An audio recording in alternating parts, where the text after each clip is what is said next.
Meeting for Thursday, July 23rd. The first thing I need is the call to order. Madam Clerk, over to you. Good morning. Thank you.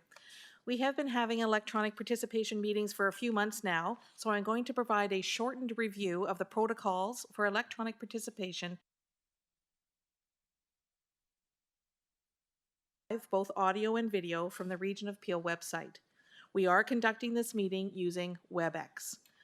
For an optimum Webex experience, we ask you to please take the necessary measures to avoid feedback, interference, and confusion with members speaking over one another.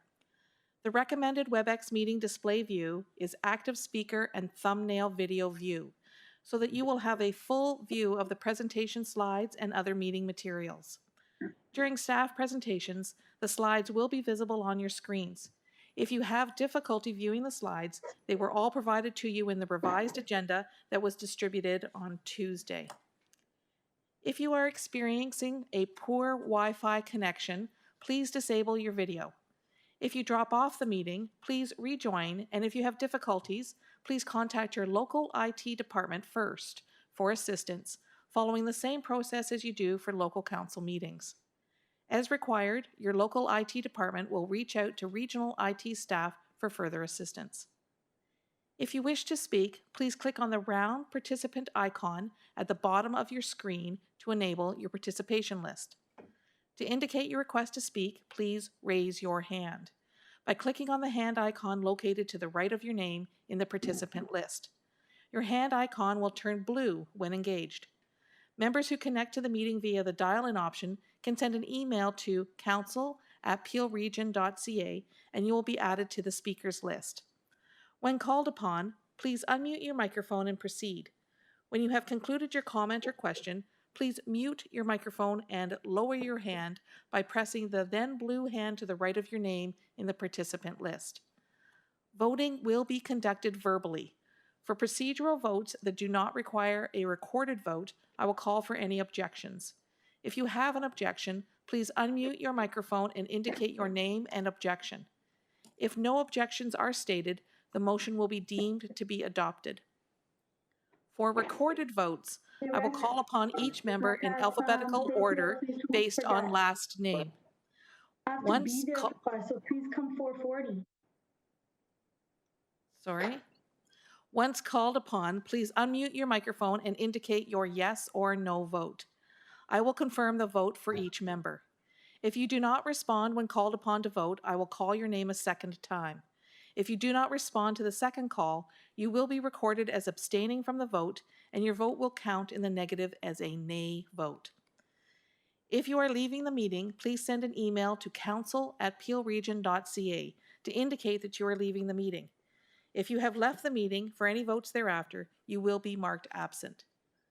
If the meeting should move into closed session, those members who are participating remotely must ensure that no other person is in the location from which you are taking part in the meeting, or make appropriate arrangements so that any other persons cannot see or hear any of the confidential deliberations taking place.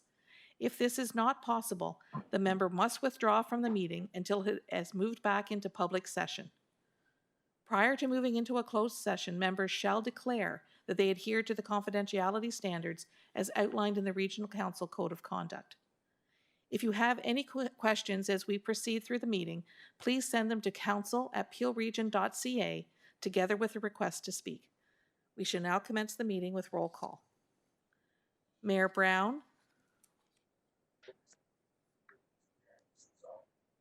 Mayor Brown? Yes. Thank you. Councillor Carlson?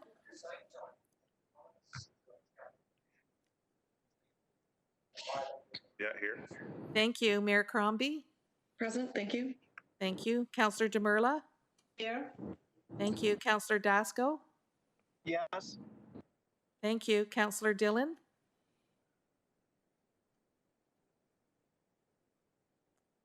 Councillor Dillon? Councillor Downey? Present. Thank you. Councillor Fonseca? Good morning. Thank you. Thank you. Councillor Fortini? Yes, I'm here. Good morning. Thank you. Councillor Groves? Present. Thank you. Councillor Innes? Present. Thank you. Counselor Kovac? I'm here, thank you. Thank you. Counselor Mahoney? Good morning, present. Thank you. Counselor McFadden? Good morning. Happy Thursday. Thank you. Counselor Medeiros? Here. Thank you. Counselor Paleshi? Good morning, present. Thank you. Counselor Parrish? Here.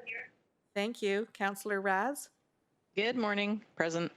Thank you. Counselor Sado? Good morning, here. Thank you. Counselor Santos? Good morning. Thank you. Counselor Sinclair? Present. Thank you. Counselor Starr? Present. Thank you. Mayor Thompson? Present. Good morning, everyone. Thank you. Counselor Vicente? Present. Thank you. Thank you, Madam Clerk. I will now turn to the Indigenous land acknowledgement. We would like to begin by acknowledging that the land on which we gather and which the region of Peel operates is part of the treaty lands and territory of the Mississaugas of the Credit. For thousands of years, Indigenous people inhabited and cared for this land.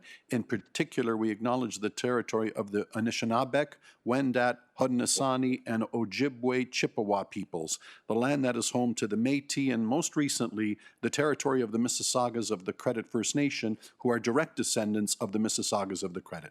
We are grateful to have the opportunity to work on this land and by doing so give our respect to its first inhabitants.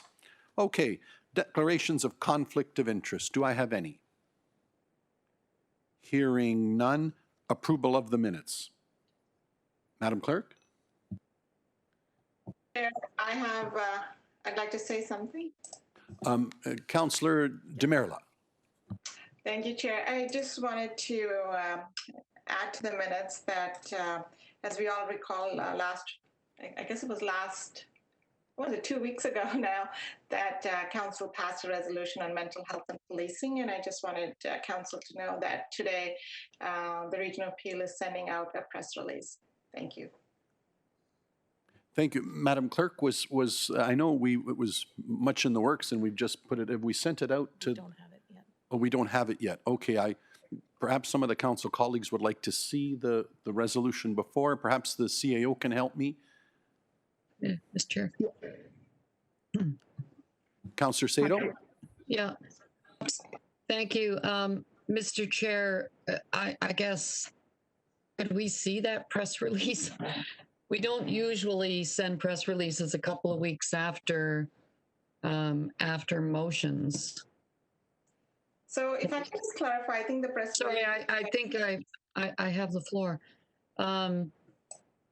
Generally, if there's a press release, if the region does something, then the media release goes out right away from the chair. But to bring a press release 2 weeks later that we haven't, that we don't know anything about, I guess being a member of, I know the motion mentioned our committee that's been working on this issue for 2 years and has done all the work that was in that motion. Actually, it's already being done. So I guess as a member of that committee, I think maybe the 4 of us, including the chair, would like to see it before it goes out to make sure that the Community Safety and Wellbeing Committee is properly represented in whatever goes out. So if we could have it, Mr. Chair, maybe later in the agenda. Okay, I have a list, but perhaps through to the CAO. Nancy, the copy itself, when can we send that out quickly to everybody electronically?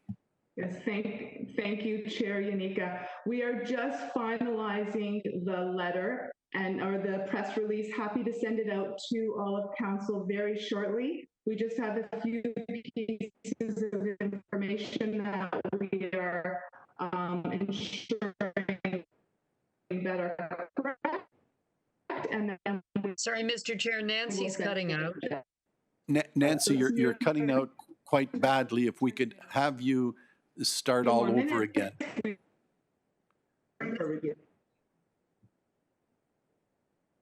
Perhaps, yeah, there was suggested turn your video off, which you have. Why don't you try again?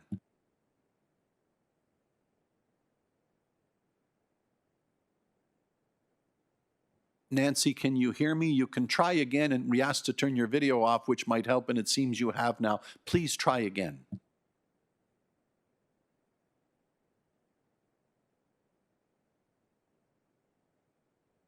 Okay, why don't I suggest this? Why don't we, if this is helpful to, and I'll go to my list in a moment, but why don't we approve the minutes as were presented during the course of this meeting expeditiously? Chair Yanika? Oh, there we are. Nancy, go ahead. Now? Yes, please proceed. Okay. My apologies, technology is not working for me today. So as I had said, we do have a press release ready to go. It is near complete. We have a couple of areas that we're just finalizing, and then we'll be able to get it. We will be able to get it to all of council very shortly for your review. Okay, thank you. I will carry on with my list. Councillor Paleshi. Thank you, Mr. Chair. Where are we in the agenda? Sorry, we are on item 4, approval of the minutes from the July 9, 2020 meeting, and an additional item went out or is to go out soon. We're adding an additional press release from that meeting that we're including in the minutes, so everybody should, of course, have the right to see them, and we're just trying to get that to you now. That is the point we're at on the agenda, Councillor Paleshi. So we're approving the minutes. We haven't approved the agenda, which is the time to add to the agenda. Correct. And a member of council has already asked staff to put together a press release. Yes, though in fairness, it was from the last meeting, and I think it's quite appropriate to deal with it in the minutes here, and just so long as everybody gets a chance to look at it. So is that satisfactory to you? So that's what we're adding. Well, we can't add it to the minutes of the last meeting, a press release. Yeah, perhaps So the clerk. Yes, thank you. Point well made. Perhaps the clerk can help me clarify. There's nothing being added to the agenda in relation to the press release. The issue of the press release was raised in the context of the approval of the minutes, as the motion was at the last meeting, and these minutes contained the motion. So it is a matter of information that Councillor Demerla was advising council that she had requested a press release to go out. It is related to the minutes. There is no item being added to the agenda. The press release itself, as CAO Pulcinelli has just mentioned, will be circulated to council as an information item, not to be added to the agenda. Thank you. Councillor Paleshi, anything further? So we're going to be reviewing the press release prior to allowing it to go out. My concerns are typically, Mr. Chair, municipal government, we don't really send out press releases after we've been working on something for so long. It's very provincial and federal to do announcements such like that. So at the municipal level, typically we don't do that. But if we're changing or going to start doing that, then I would like to speak to that.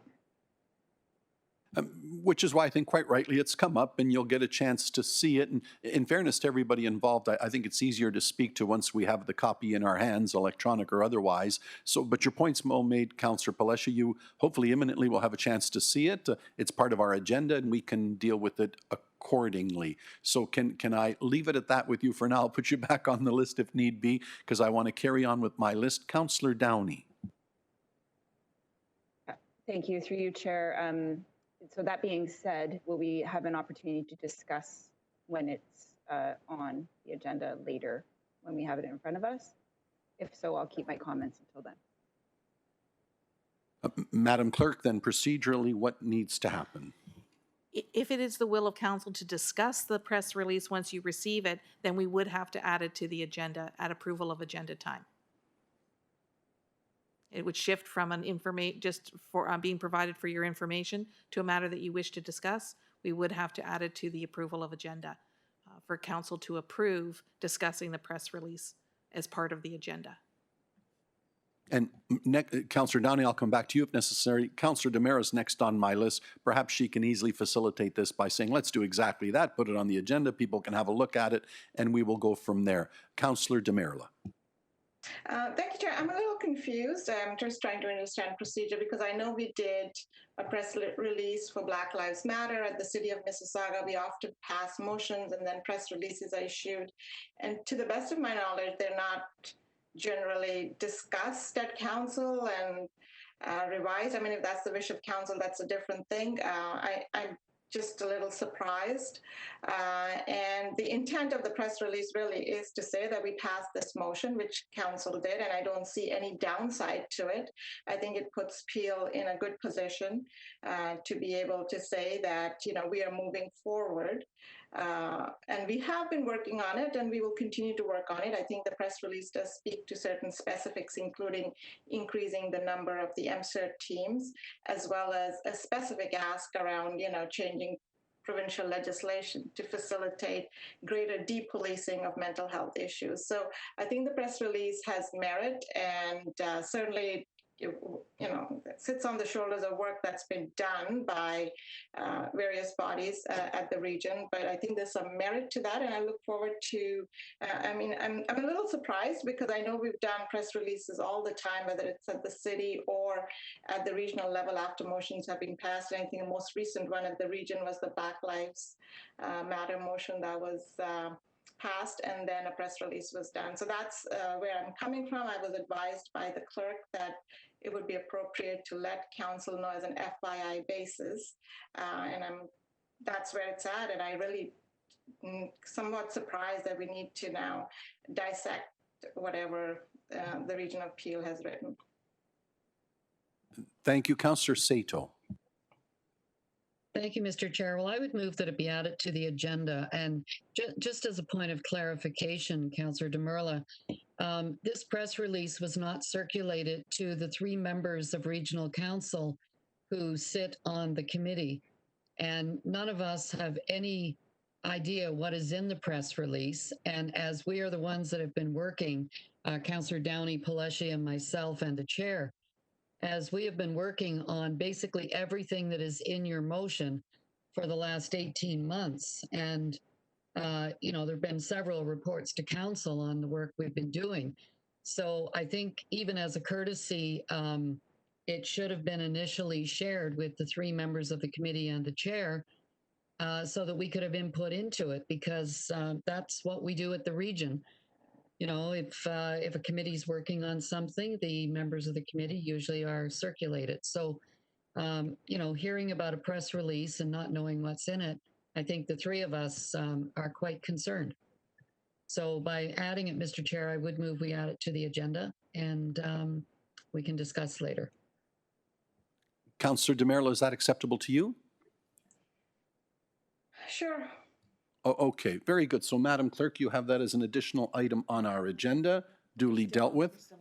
And we're still on the minutes. So now I need a motion to deal with the approval of the minutes as amended with another item that you will be seeing shortly, that at least you will have seen and all can be approved.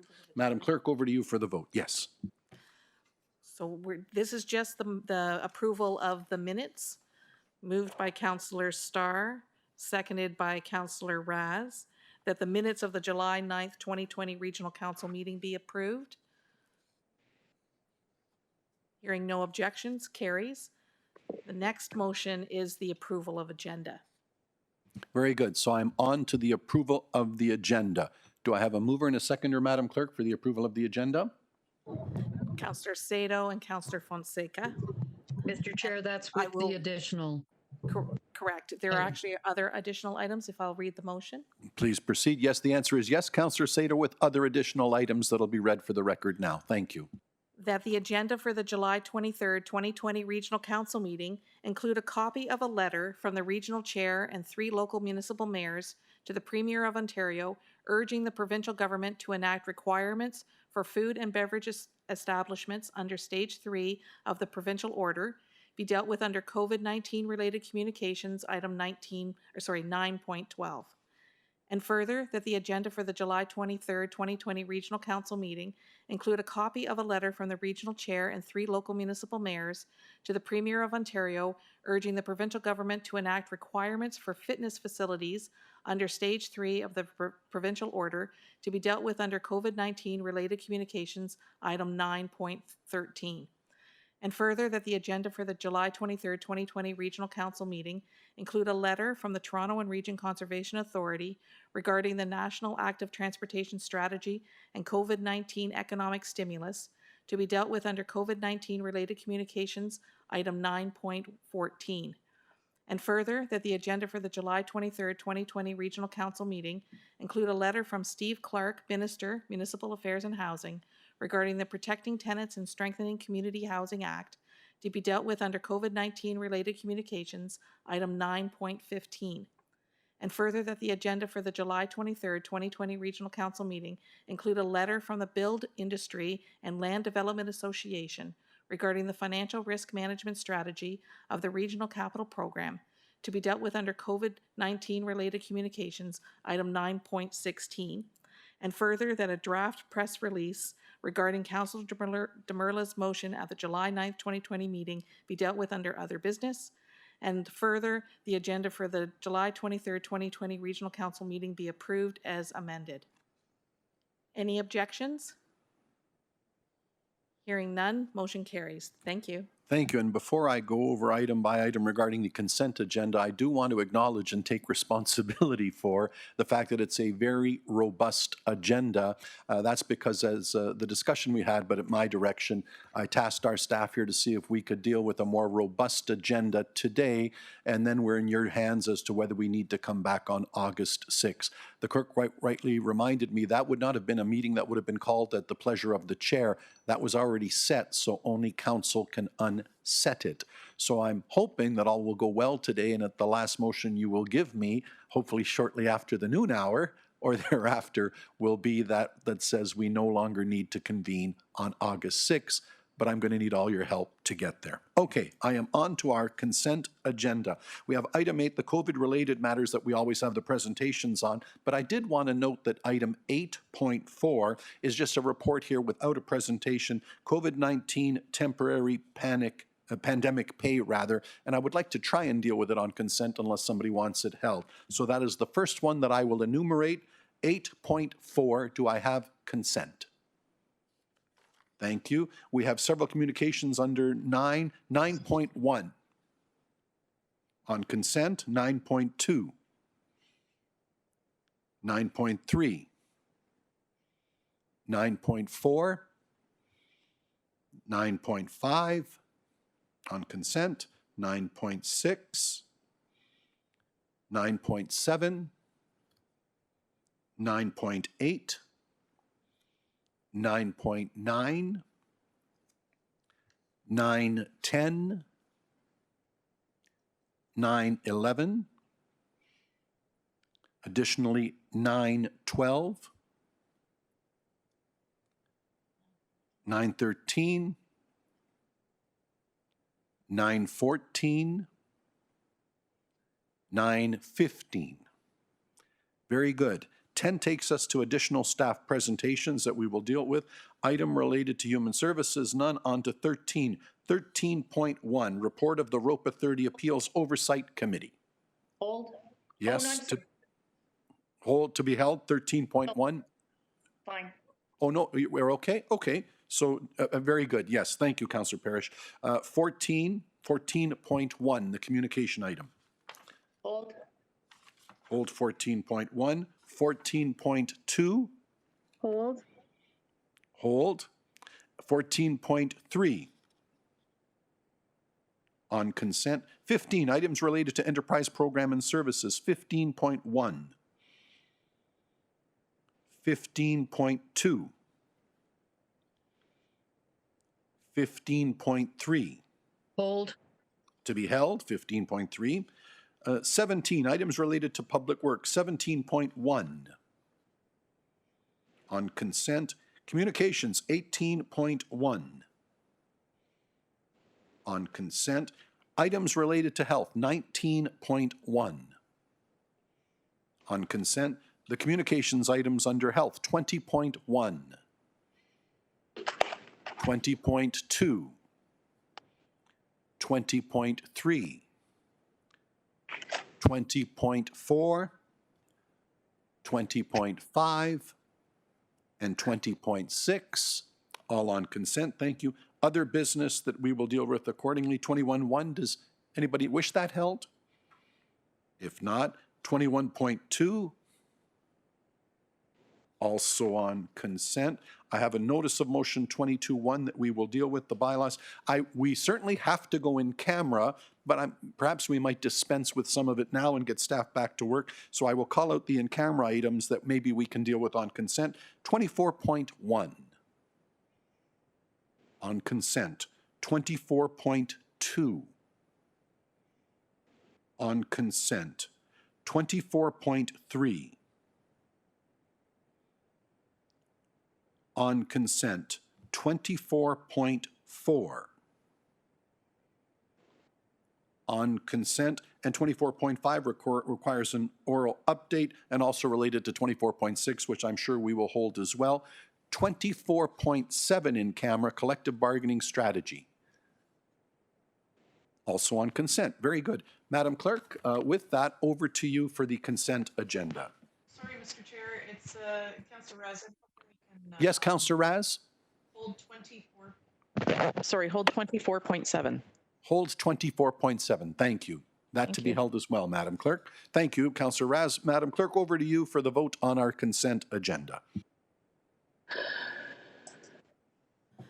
Thank you. A motion by Councillor Innes, seconded by Councillor Medeiros, that the matters listed are on consent. Mayor Brown.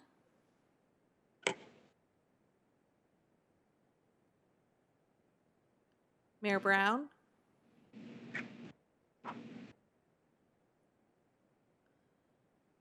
Councillor Carlson. Yes. Councillor Carlson in favor. Mayor Crombie. Yes, I agree. Mayor Crombie in favor. Councillor Demurla. Yes. Councillor Demurla in favor. Councillor Dasco.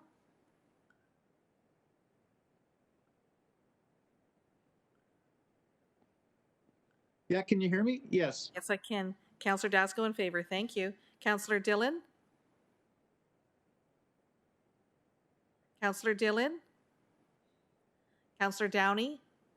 In favor. Councillor Downey in favor. Councillor Fonseca. Yes, in favor.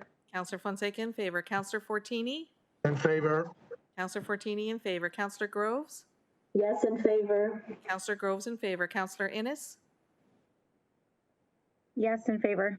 Councillor Innes in favor. Councillor Kovac. In favor. Councillor Kovac in favor. Councillor Mahoney. Yes. Councillor Mahoney in favor. Councillor McFadden. In favor. Councillor McFadden in favor. Councillor Medeiros. Yes. Councillor Medeiros in favor. Councillor Paleshi. Yes. Councillor Paleshi in favor. Councillor Parrish. Yes. Councillor Parrish in favor. Councillor Raz. Yes, and I would like to see at least, a couple of Brampton talking heads in our little screen here. That'd be great. Okay, yeah, just to know. Councillor Raz in favor. Thank you. Councillor Sato. Yes. Councillor Sato in favor. Councillor Santos. Yes. Councillor Santos in favor. Councillor Sinclair. In favor? Councillor Sinclair in favor. Councillor Starr. In favor. Councillor Starr in favor. Mayor Thompson. In favor? Mayor Thompson in favor. Councillor Vicente. I'm going to be data efficient. In favor. Councillor Vicente in favor. Thank you. It carries. Thank you all. Very well done. Which brings us down to item. Just want to make sure you heard my vote. Sorry. Very good. Confirming that Mayor Brown voted in favor of consent as well. you. Thank you. Thank you, Patrick. Okay, that brings us down to COVID-related matters and updates. 8.1, update on COVID-19, an oral presentation by Nancy Polzanelli. Nancy. Good morning, council, members of council. To ensure that you can hear me, I'm going to turn my video off so that there are no we hope that there are no technical issues. So, as this is potentially the last council meeting before September, I want to update you on the work staff will be doing over the next several weeks now that the first phase of regional service resumption is underway. So while we're preparing to open regional buildings, we are examining support staff need to remain effective in the new normal, which for some will mean remote work and continued to be remote work. But for others, it's about interacting safely while servicing our public, our community. This means creating the appropriate space needed for physical distancing, and we're doing that in a number of ways. We're establishing up to 40% of normal occupancy, including both staff and the public. We're reopening additional service counters at 10 Peel Center Drive and 7120. And we're installing protective barriers between staff and clients where needed and where appropriate. We'll also be introducing enhanced cleaning and disinfecting, as well as updating screening checks for entering buildings. In fact, we're currently testing some digital solution to automate the active screening with cost-effective technological tools. So that will be interesting to see the outcomes of that. To further support our recovery and bring all services back online, we continue recalling redeployed staff to their home positions. Now, this is being done very carefully using a phased approach that will continue through the summer and into the fall. So, for example, in long-term care, which is still in active response, there are redeployed employees who are needed to provide compassionate care to people who live in our LTC homes. So those staff will remain there for the time being. While recovery unfolds, we also understand that the need to maintain readiness while this pandemic persists. So, for example, the Regional Emergency Operations Center will continue operating, but in a streamlined fashion. Public Health is transitioning out of the incident management system and bringing their COVID-related responsibilities into the divisional structure as a day-to-day work. The isolation and recovery program for the homeless has already been modified, but will continue offering that wraparound services operating, but in a streamlined fashion. Public Health is transitioning out of the incident management system and bringing their COVID-related responsibilities into the divisional structure as a day-to-day work. The isolation and recovery program for the homeless has already been modified, but will continue offering that wraparound services that is vital to crisis response and vital to the needs of our homeless community. The community response table continues to meet weekly to support Peel's most vulnerable residents, and they are also engaging community agencies in conversation on anti-Black racism, which is intersecting well with the community safety and well-being table. Today, Council will also hear a presentation on the management of the Regional Capital Program. And this is an example of work done during COVID-19 to maintain the region's financial flexibility, minimize service level impacts, and ensure growth continues to pay for growth over the next several years. Recovery also means adapting the region's current programs and services to the new normal, by incorporating what we have learned in responding to the crisis and considering the four service outcomes, cost effectiveness, workforce culture, and client experience. So as the executive leadership team oversees the return to the new normal, we are also looking beyond to the next phase of development. The crisis has accelerated our opportunity to create what I call the next normal, a new world of work based on innovation and transformation, some of which we have tested through COVID-19. The defining features of this next normal include learnings from new and varied sources, enhanced focus on resident and client input and experience, greater reliance on digital services for convenience for our community, and an absolute requirement for collaboration and partnership, working with our community and aligned to the evolving needs and voices of our community. So in late September, we look forward to providing Council with a full update on the reopening, on our recovery planning, and on the region's fiscal positions. We know that people in Peel are preparing for their individual recovery. People are returning to work, they're strengthening businesses and the economy, resuming education, supporting others, and contributing to a strong community. As demonstrated through the crisis, the team, our staff, will do what needs to be done to deliver the quality services that enable a safe and sustained recovery. We look forward to continuing progress towards our vision Community for Life in this next normal and with an evolving understanding of Peel and the needs of its people. Thank you, and I'm happy to take questions. And there are. My list is Sato Downey. Councillor Sato.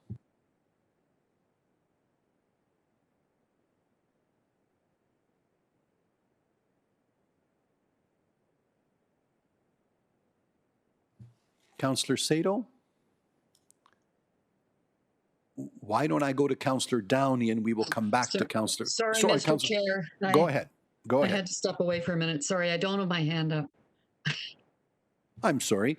And Councillor Downey, were you on the last matter as well? Yes, sorry about that. Oh, very good. So, Madam Clerk, do I need receipt of the presentation? Just receipt. Is there anybody opposed to receipt? Very good. Moving on, item 2, update on the Region of Peel's response to COVID-19, an oral presentation from Dr. Lawrence Lowe. Lawrence. Thank you, Chair, and good morning, Council. Let me just bring my notes up here. So thank you for the opportunity to provide an update on this meeting, July 23rd, 2020. At this time, our cases continue to trend downwards on a 7-day moving average, along with ongoing hospital utilization, which has really improved in all of our area hospitals. In senior settings, we now have only 2 settings left in outbreak due to single staff cases detected on surveillance testing. Our workplace outbreaks are also starting to come under control, and it's clear that the fight of the pandemic is moving from April in senior settings to May through the workplaces to June in household clusters. If and when we move to stage 3, we must prepare for the next front in the pandemic in our community, which has been seen in other jurisdictions, which will be outbreaks in social venues and gatherings. That has been the wave that happens when a broader reopening takes place, and it speaks to the critical need for everyone in our community to continue to take precautions.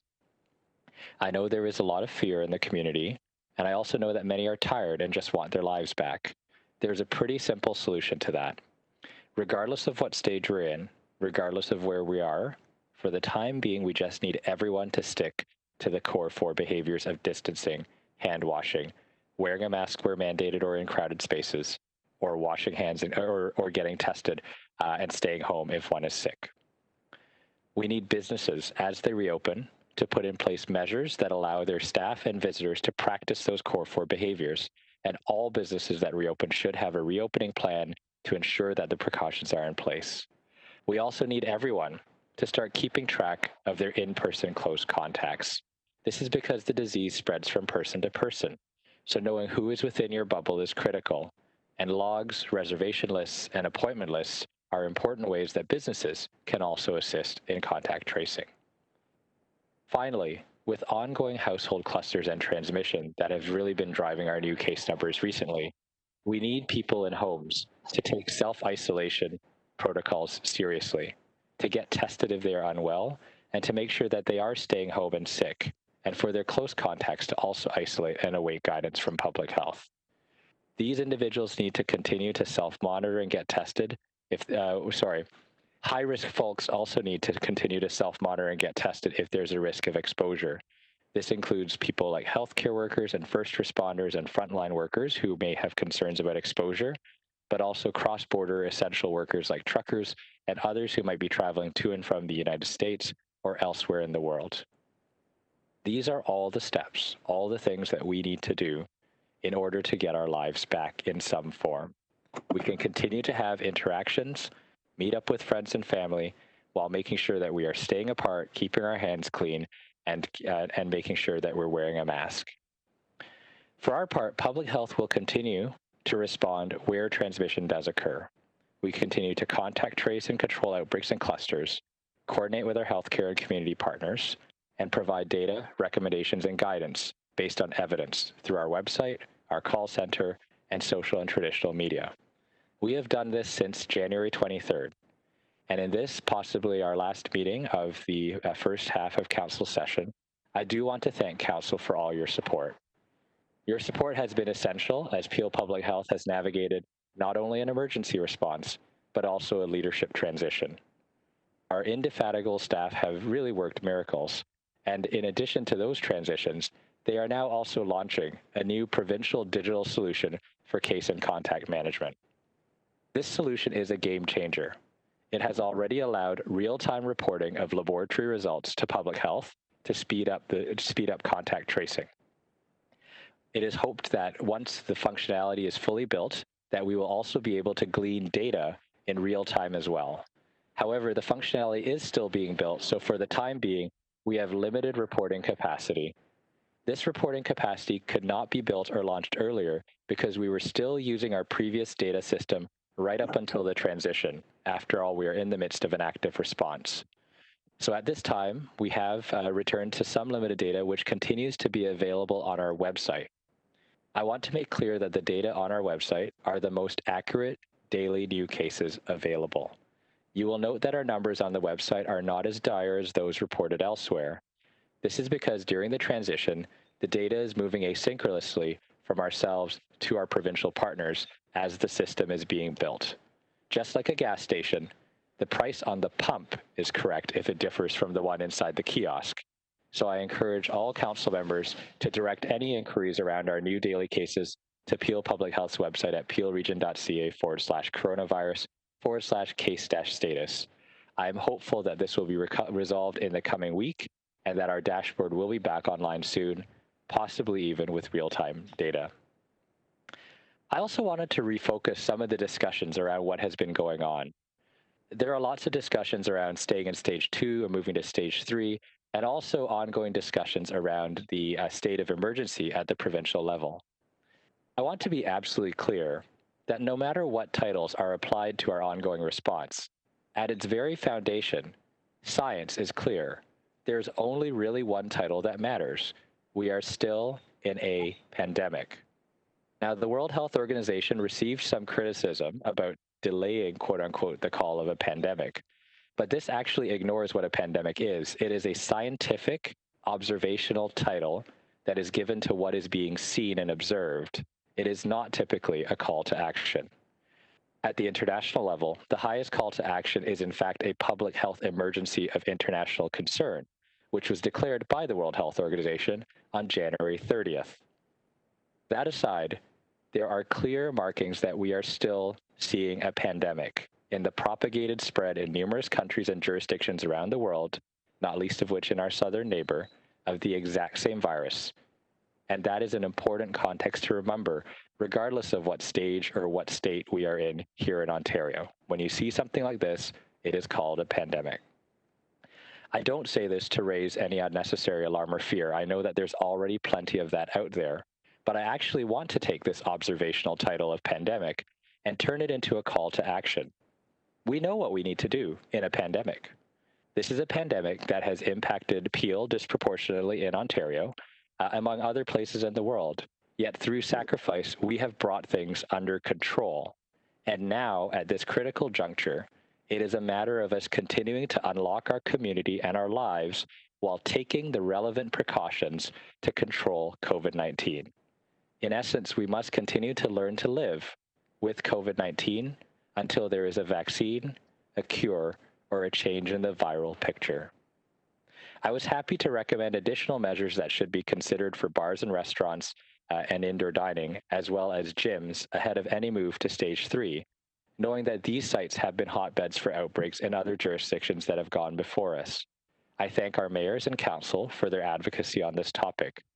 We must reopen, but we must be sensible as we do so, to remember that we are still in a pandemic. And the twin goals should be to return to some semblance of living while keeping COVID-19 at bay. It's a delicate balance, and I know that people won't always get it right, but public health and our healthcare partners stand ready to respond, and our community is resilient. Where the virus attempted to divide us physically, we have united in purpose, and we need to keep this going. It's the only way forward.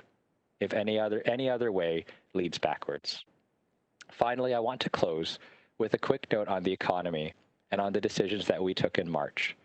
Many have talked about why we closed in the first place and the economic hit that it entailed. I see this as a bit of a false dichotomy. Our neighbors in the United States are tragically an object lesson on how focusing on reopening the economy at the expense of disease control ultimately jeopardizes both. Our continued caution is warranted. Vigilance remains essential. And it was our decisions taken in March to really prevention versus cure to take the short-term hit to the economy that now allow us to confidently take guarded steps in how we reopen our community. We have the chance to enjoy some of summer now responsibly, thanks to the steps that we took during the golden period in March. It could have been so very different if we hadn't done the right thing. And so at this juncture, as we move into possibly a recess on the part of council, it is in everyone's hands now to do the right thing, to overcome fear and fatigue, and get back to living in the best way we know how to do at this moment in a pandemic. Thank you, and I'll pass it back to you, Mr. Chair, for any questions. And there are. Mayor Crombie. Thank you, Dr. Lowe, and you've raised a lot of issues, and you have explained most of my questions. However, I just want, for point of clarification for all our councillors, to understand that there is no discrepancy in the reporting of numbers. It's that we are migrating to a different system and that there's a bit of a backlag because, you know, Mississauga's quite proud to be in single digits, but I worry that your staff will come back and say, well, no, actually that was the backlog and that's not accurate. So, you know, there's some concern about accuracy of numbers. So if you want to start there and explain, please. Yeah, thank you, Madam Mayor, for the question, and through you, Mr. Chair. Our staff are, in fact, pulling these numbers and verifying them manually before they are placed on our website.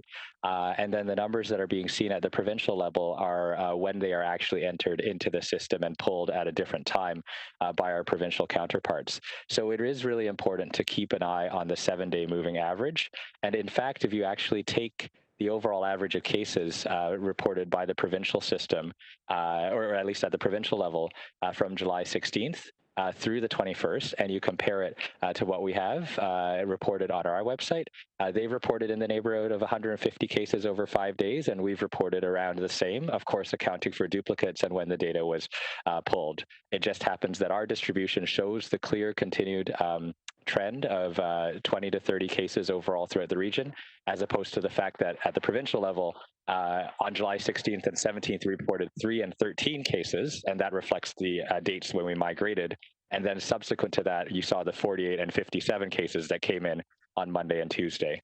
So I do want to reassure that the numbers that are being pulled and put on our website are being done manually by staff and being verified and double checked by staff before they're being put on there. And certainly the numbers that are being reported by the province reflect the asynchronous nature of the data in which it is being pulled at this time.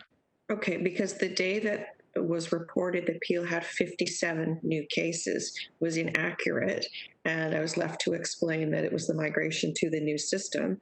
And, you know, it does raise doubts about the accuracy of the numbers. In fact, that day Peel had only 22 cases, not 57, and Mississauga had only, 4 of them. So if you want to comment, because, you know, people are very concerned now. Yeah, thank you, Madam Mayor. I absolutely appreciate and understand the concern. And that is why in my remarks today, I've highlighted that the most up-to-date numbers can be found on our website at peelregion.ca/coronavirus/case-status. Those are double-checked and verified by our team every single day and are specific to what is there and not related to the migration of our data system. And so everything is accurate and up to date and in real time today, now, going forward, or as of what day is everything now perfectly accurate and pure? Complete the process of migration to a new system and no more backlog of numbers. Thank you, Madam Mayor. We are still in the process of migrating our data, and so once that is completed, I anticipate that I'll be able to provide council with that update. In the meantime, the numbers continue to be updated at 1 o'clock every day on our website, just to make sure that those are available at least through the transition. So I guess this leads to my concern that we would be held back another week moving forward to phase 3. I mean, there was some thought that at least Mississauga was prepared to go to phase 3 this week. However, as a region, we are not. So if the numbers are not accurate and still showing 57 rather than 22, my concern is we may be held back again next week. I don't know if you have any insight or what's happening at the council table with respect to the public health units and what the advice is to the Premier. We're on Thursday, and I'm hopeful that on Monday a decision will be taken to move us into phase 3 by Wednesday or Friday. I don't know if you have any more insight and if they've asked about the accuracy of our data. Thank you, Mayor Crombie, and through you, Mr. Chair. I continue to await a discussion. Usually it happens on Friday with my counterparts at the provincial level. And I do know that the specific case numbers are not the only decision in which they take. They do look at the capacity questions. They look at the geographic contiguity, and they also look at a moving average of cases rather than just the individual days, and also incidence rates overall. Also, the other point is that I would make is they also look at the percentage of cases that are linked to known outbreaks, and that remains very high for us in Peel, with 90% of our cases linked to a known outbreak, which suggests that we know where these chains of transmission are. So I think on the whole, we have fairly optimistic metrics that lead me to believe that the province may take the decision to move us cautiously, of course, into stage 3, as with any move into stage 3. But again, ultimately, that will. I don't have any specific updates at this point in time, as the meeting has not occurred at this time. Okay, just 2 more quick questions, because I know other people have questions. But with respect to the bars and gyms, and we've made a number of recommendations to really put more controls in place, both that people seated at bars and respecting capacity limits, no more than 50, etc. And in the gyms, obviously, with sanitary rules and limiting capacity and cleaning equipment, etc. Do we have any ability to enforce that should the Premier decide not to make that mandatory across the province? Thank you, Madam Mayor. Through you, Mr. Chair, I believe this would be for the regional solicitor. Through to the regional solicitor, Patrick. Yes, thank you, Mr. Chair. We would have the same jurisdiction and authority as has been used with respect to masking in the city context. That is the jurisdiction over health and safety matters. So it could be contemplated that the region would be able to regulate on such matters using that authority.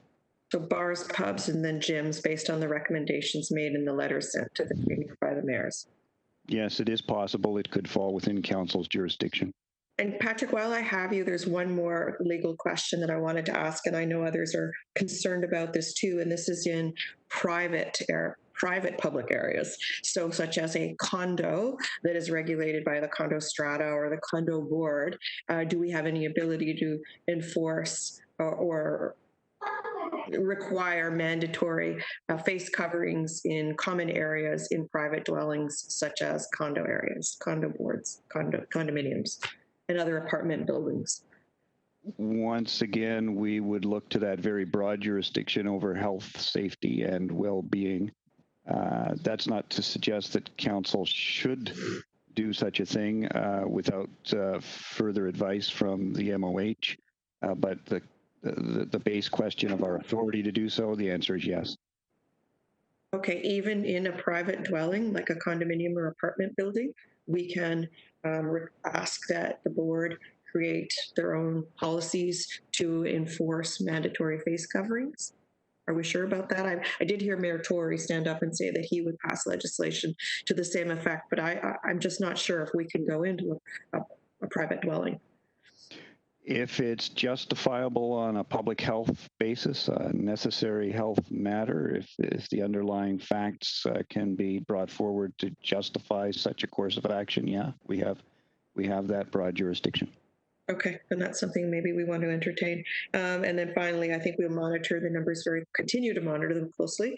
And should we move into phase 3, should we see those upticks in outbreaks, I'm sure I have no reservations about moving back to 2. But let's hope everyone follows the guidelines, the 4 simple rules, keeps each other safe. We'll get through this and hopefully avoid the second wave. Thank you very much, Mr. Chair. Thank you. My list is Sato, Sinclair, Vicente, Fonseca, and Starr. Councillor Sato.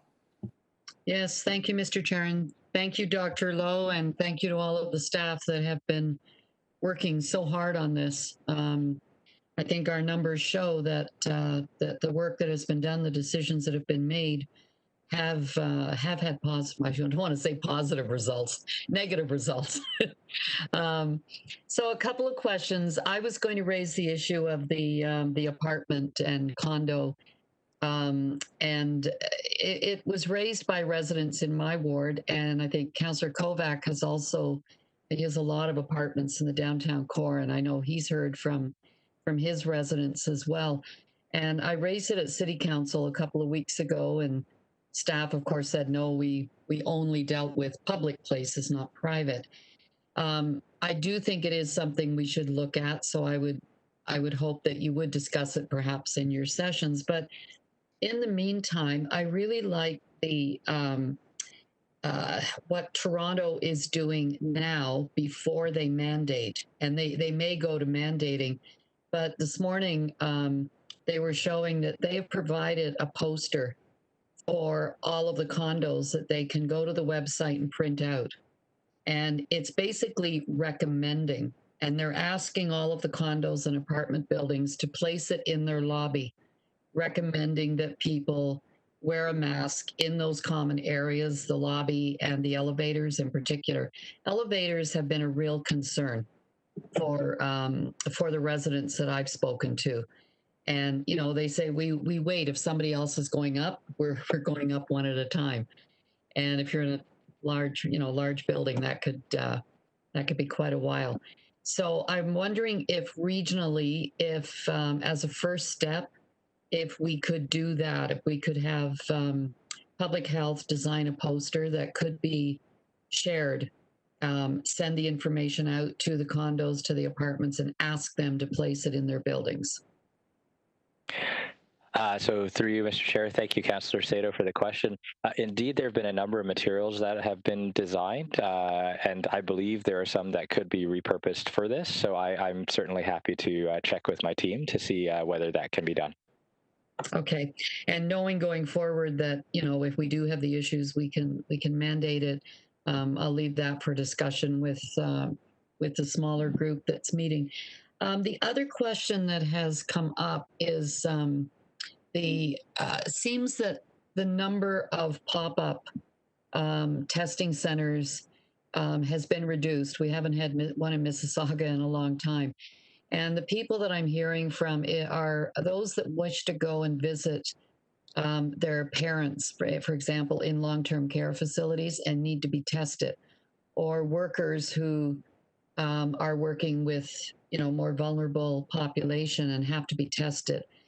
So are we looking at more of those pop-up centers because they just make it really convenient? And I know you'd said last time my suggestion to have some in the evening for the workers, that you would do that, but I haven't seen any coming forward.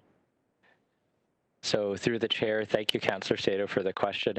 This is actually, in fact, an active topic of discussion, as I understand it, at the Ontario Health Central table, where they oversee the mobile testing. At this time, just given that our case numbers have gone down so significantly, they are now starting to redeploy some of those resources to other communities, I believe in the northwest of Toronto, for example, where there's still a significant ongoing community transmission. But at least specific to our situation in Peel, there's discussion around moving towards more risk-based approach to community pop-up testing, and the idea being that the focus is really on try to control disease. I do recognize that some of the requirements, and especially I believe the long-term care requirement was reversed, even if some homes might still be keeping it in place. I recognize from a convenience perspective, it certainly helps with people accessing the test for those purposes. But I understand, at least from our Ontario Health Central colleagues, that they're revisiting it just on the basis of how low the numbers have been in some parts of the region of Peel at this time. So what I can do is I can commit to bringing this back to the Ontario Health Central Region table. I know that there's an active discussion that's happening there. Okay, and finally, you know, when we moved to stage 2 and opened up our facilities, our outdoor facilities, there's a huge concern with the gatherings, and you know, we're seeing. I had someone post the other day at one of my skate parks. You know, 20, 25 kids sitting together along the wall, and then a group of 12 at the top of the ramp, close together. You know, we've had parents take down the boards on the playgrounds that block the slides, physically remove them. And then, of course, you get a whole crowd of people over on the playground. basketball courts, activities in the parks, and Councillor Raz can speak to that one. But people are not physical distancing. I mean, that is the reality. Since we brought in the mask mandate indoors, in the stores, in the malls, I think it's working really well. And I ventured to a mall on Saturday to do an opening. And I hadn't been in one since early March, of course. And I was really pleased that the majority of people were keeping their distance. And if anyone got too close, they really moved away, and people were wearing the masks. Few weren't, but by and large, it was really going well. And I'm hearing that from residents as they go into stores as well. So I think it was a good move. Outdoors, not so well. So, you know, when we move to stage 3, we're going to be opening, that will include opening playgrounds and other activities. And I'm just envisioning the same thing that's happening with the basketball and the skate parks, is you're going to have hordes of kids that are going to be gathering. So, I mean, our staff at the city, I've asked staff at the city to come up with a communication plan to see how we can reach them and make it cool to wear a mask, cool to stay apart, something like that. So we're looking at something like that using our youth resources at the city. But is there something public health can do? I mean, I don't know. Yeah, so through you, Mr. Chair, thank you, Councillor Sater, for the question. We are actively looking at discussing a communication campaign that targets youth and millennials, and so I think that's certainly something that we hopefully will be able to launch through various channels in the coming weeks, and especially if we do move to stage 3. And in respect of masks outdoors, it's important for me to sort of reiterate, and I'm sure Council is aware as well. While the bylaw speaks to a mandatory requirement to wear masks in indoor places, the strong recommendation from public health remains that you wear a mask in situations where physical distancing is not possible, and that includes crowds outdoors. Absolutely. Yeah. So again, thank you. I'm competing this weekend in an event outdoors, going to be 35 degrees, and I have to wear a mask while I'm running. So hopefully I'm going to survive that one. But thank you. And you know, Peel Health comes up with, I think, some of the best graphics and communication of any department that I've ever seen. You know, when we did the smoking communication plan, they really know how to get to the age group. They know their market and they know how to get to them. So I'm really looking forward to something coming forward like that, because we need to reach those young people, not just the kids, but the ones that are now in the higher numbers of positives. Thank you. Thank you, Councillor Sato. I quipped jokingly, but I meant it seriously to your very point. It was I that suggested to Mayor Crombie and Mayor Brown they could do a hip-hop video. And last night I daydreamed of the Fresh Prince of Bel-Air, for those of you that remember it. And Bonnie would be the Fresh Princess of Mississauga. Patrick, that would make you Carlton, but he's a great dancer. And I can just see the mayor's hip-hopping it and saying, hey, young folk. And you know the opening line, right? This is a story all about how our world got twisted upside down. The rest of it just writes itself, but I don't know if Bonnie and Patrick are game to get the message out to our youth, but they could sell it. Anyway, and they're also free. They don't cost anything. But anyway, that was my idea, and I still think it's a good one. Moving on. Councillor Sinclair. Yes, thank you. Very good presentation, Dr. Lowe. And I'm reassured that you're paying close attention to a possibility of a second spike coming up. I guess I would more express a concern of what I see as a bit of a communication problem. I'm listening to the radio and I'm hearing the retail industry stoke up its advertising and basically reopening and almost an all is well type message. Come on in, let's do business. And on the other hand, I'm hearing messages from the province, I guess, and it's more of a quiet admonishment from an aunt sort of taking you aside and mumbling a few things about good behavior. And what I'm missing here is a no sense of urgency or an imperative from the messaging from the province. And the private retail sector is beginning to drown that out. And I'm concerned here, as Councillor Sato has mentioned, she's not seeing really good physical distancing outdoors, and a general suspicion on my part that we could be seeing a relaxing of people observing the basic public health rules we've set up. But I just express that concern that in relation to a second spike, that we need to beef up the imperative here. That's my point. Thank you. Thank you. Councillor Vicente. Thank you. Through you, Mr. Chair, to Dr. Lowe. Dr. Lowe, I had an inquiry from a resident who tested negative when they voluntarily went to a testing site to get tested for COVID-19. And as a result of them disclosing that they got the test and then subsequently discovered that they were tested negative, their employer still required them to quarantine for 2 weeks. Is that required? So through the chair to Councillor Vicente, at this time, if an individual is asymptomatic and is seeking testing and does not have a known exposure to anyone who has a confirmed case of COVID-19, I'll start that again. So asymptomatic individual, no known exposure, gets tested and then tests negative. In general, the guidance says that that individual does not need to quarantine. The only time that asymptomatic individuals need to quarantine for 14 days are if they have a known close contact exposure with someone who has COVID-19 or if their test comes back positive. Okay.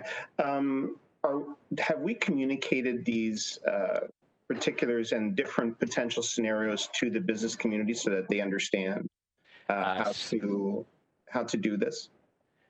So through the chair to Councillor Vicente, I did have an opportunity to speak with the Mississauga Board of Trade, the Brampton, I believe it's the Board of Trade as well, and the Callan Economic Development Office. And we actually did a webinar around what to do with different cases and if someone tests symptomatic and asymptomatic or whatever the case might be. And so that material is available through the boards of trade and the economic development offices, and I believe it's been recorded as well. So certainly, if there's an employer that wishes to review it, I did those webinars throughout June in a bid to address some of the workplace transmission we were seeing. Okay, and final question through you, Mr. Chair. If the employer chooses to exceed the guidelines, in other words, play it safer, or to insist that regardless of your recommendation and what would make sense, if they want to exceed that, are they able to ask that the employee stay home? So through you, Mr. Chair, I believe this is more of a labor law sort of question, so I don't know if Patrick is able to comment.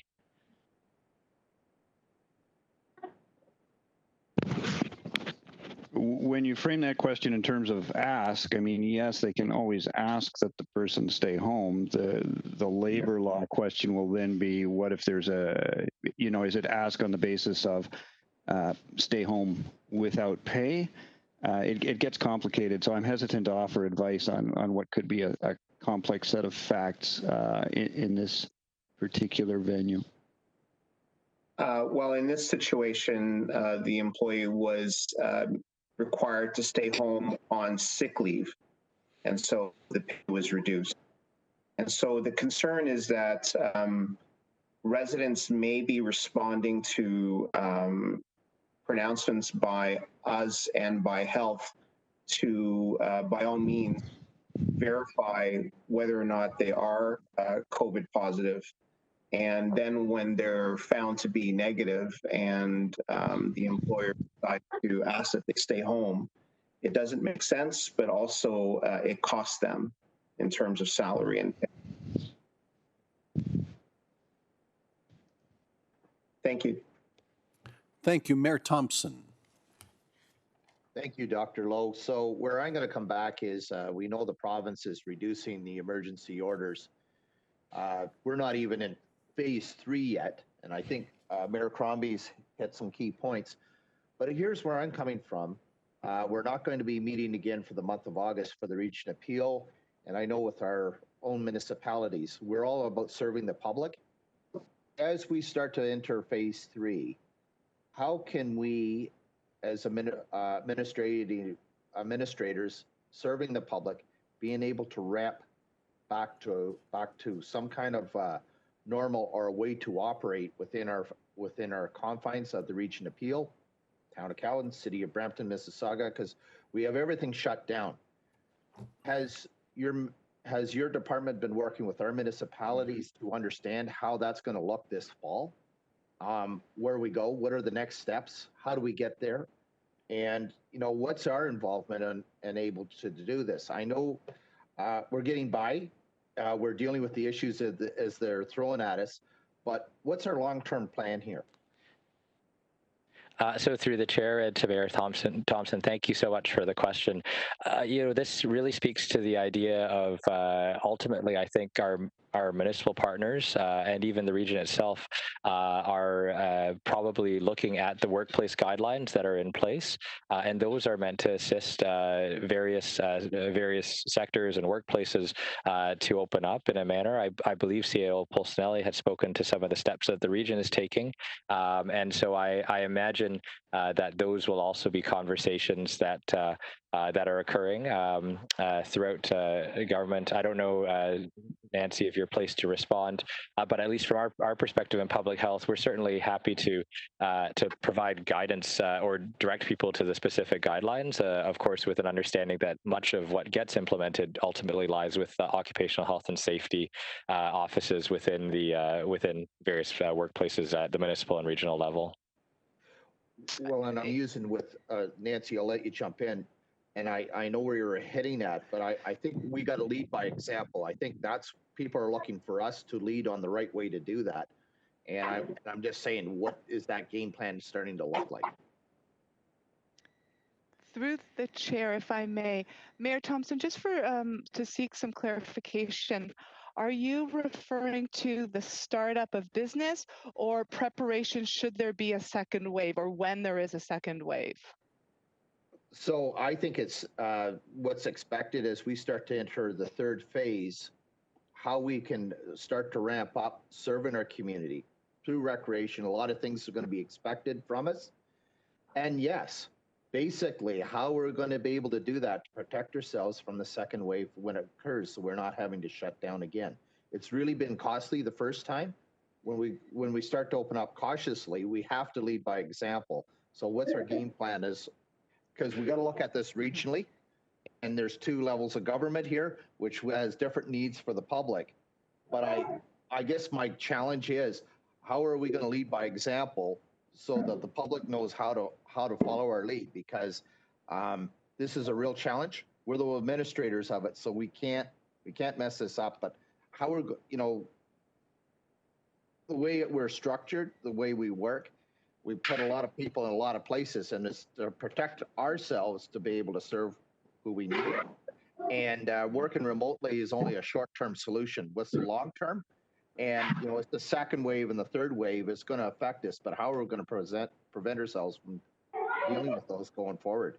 And I know we probably haven't got something like that, but I guess my question is, how are we getting our game plan in place, I guess?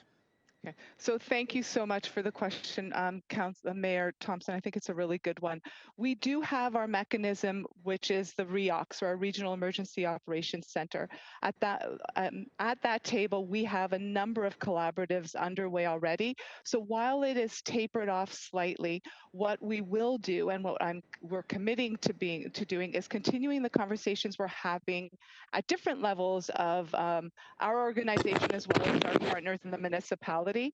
So we will continue to have those conversations over the summer. What we can do is we'll lean in a little more to make them more deliberate, to speak to supports and collaboration with regards to opening, as well as working with the colleagues from public health who sit at that table to determine what needs to happen in order to prepare us for that second wave, if and when it comes. So we will do that for sure. We do have that mechanism.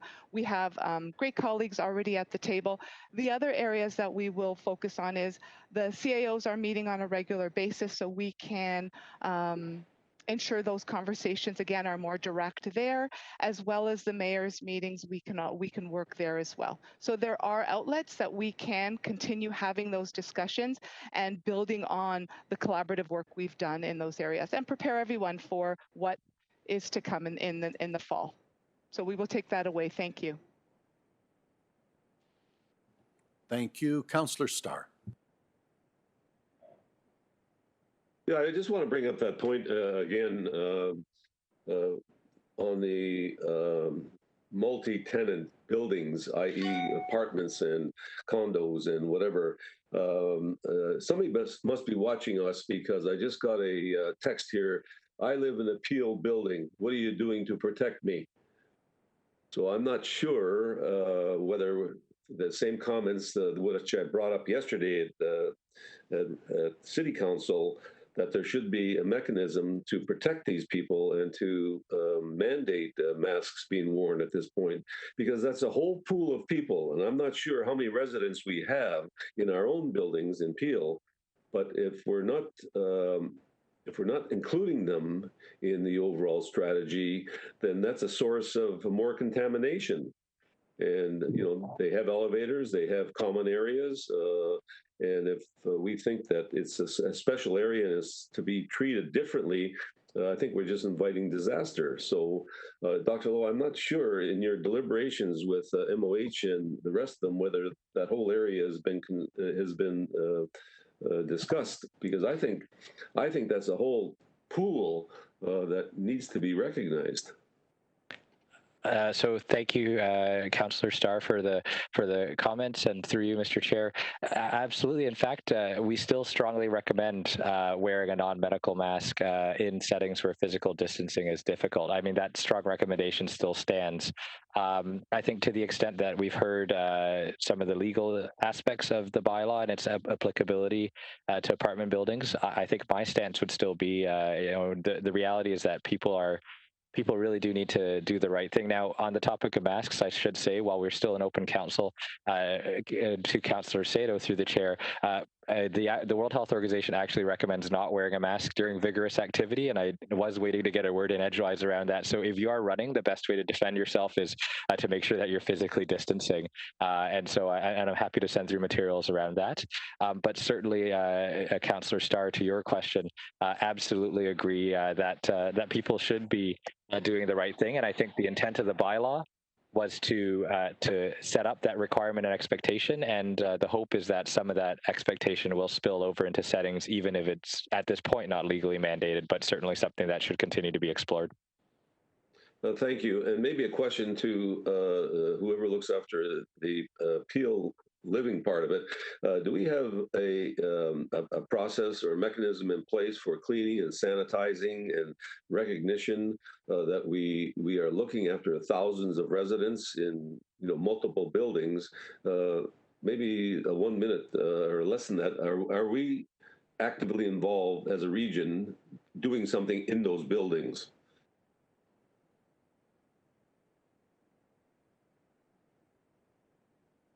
Yeah, Commissioner Sheehy, I was thinking.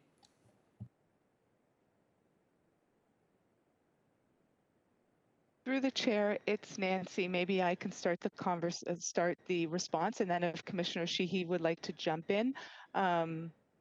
Oh, sorry, she just texted me. She cannot get online. So how about if I start that response? So Councillor Starr, thank you for the question. There is extensive work being done in all of our Peel Housing Corporation buildings or Peel Living buildings. There is screening at the door, and there is cleaning protocols for all the shared spaces.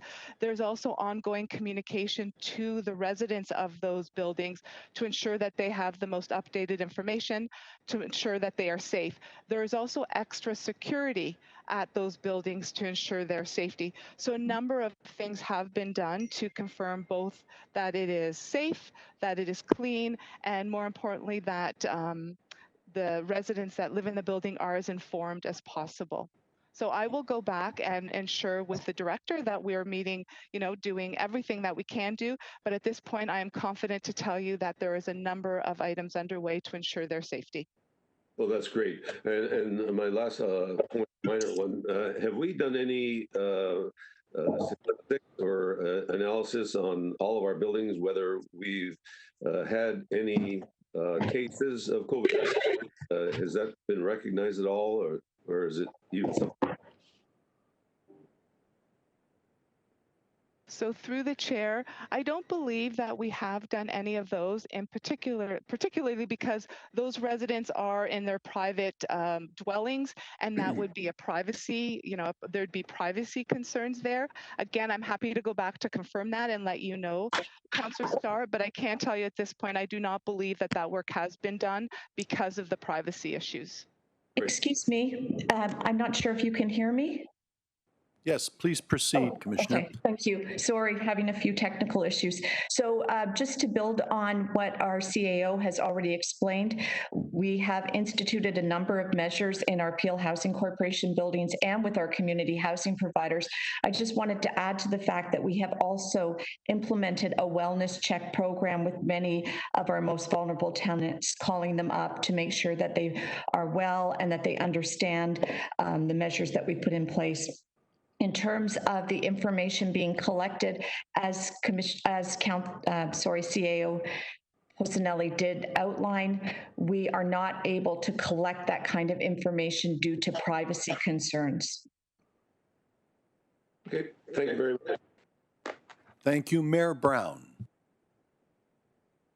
Thank you, Chair Unica. Question for Lawrence. I understand that when you're looking at moving to different stages, part of the factors they look at is healthcare capacity. And I know you're in constant contact with our hospital partners, whether it's Osler and Trillium. And one thing that I would note is that I understand the severity of the cases in Brampton is about a third of the severity in other municipalities. And so as much as we've had some higher numbers recently, the severity of the cases have actually not been very significant. And so can you maybe explain for members of regional council why we're seeing fatalities and the severity of cases in Brampton significantly less than adjacent municipalities on a per capita basis, and how we're doing when it comes to hospital capacity, because I believe the hospital capacity has got a lot better throughout Peel region, and maybe you could speak to that. Through the chair, thank you, Mayor Brown, for the question. In respect of fatalities and deaths, a lot of the deaths that we're seeing throughout our region actually were through the crisis that was seen in certain long-term care homes back in April and May.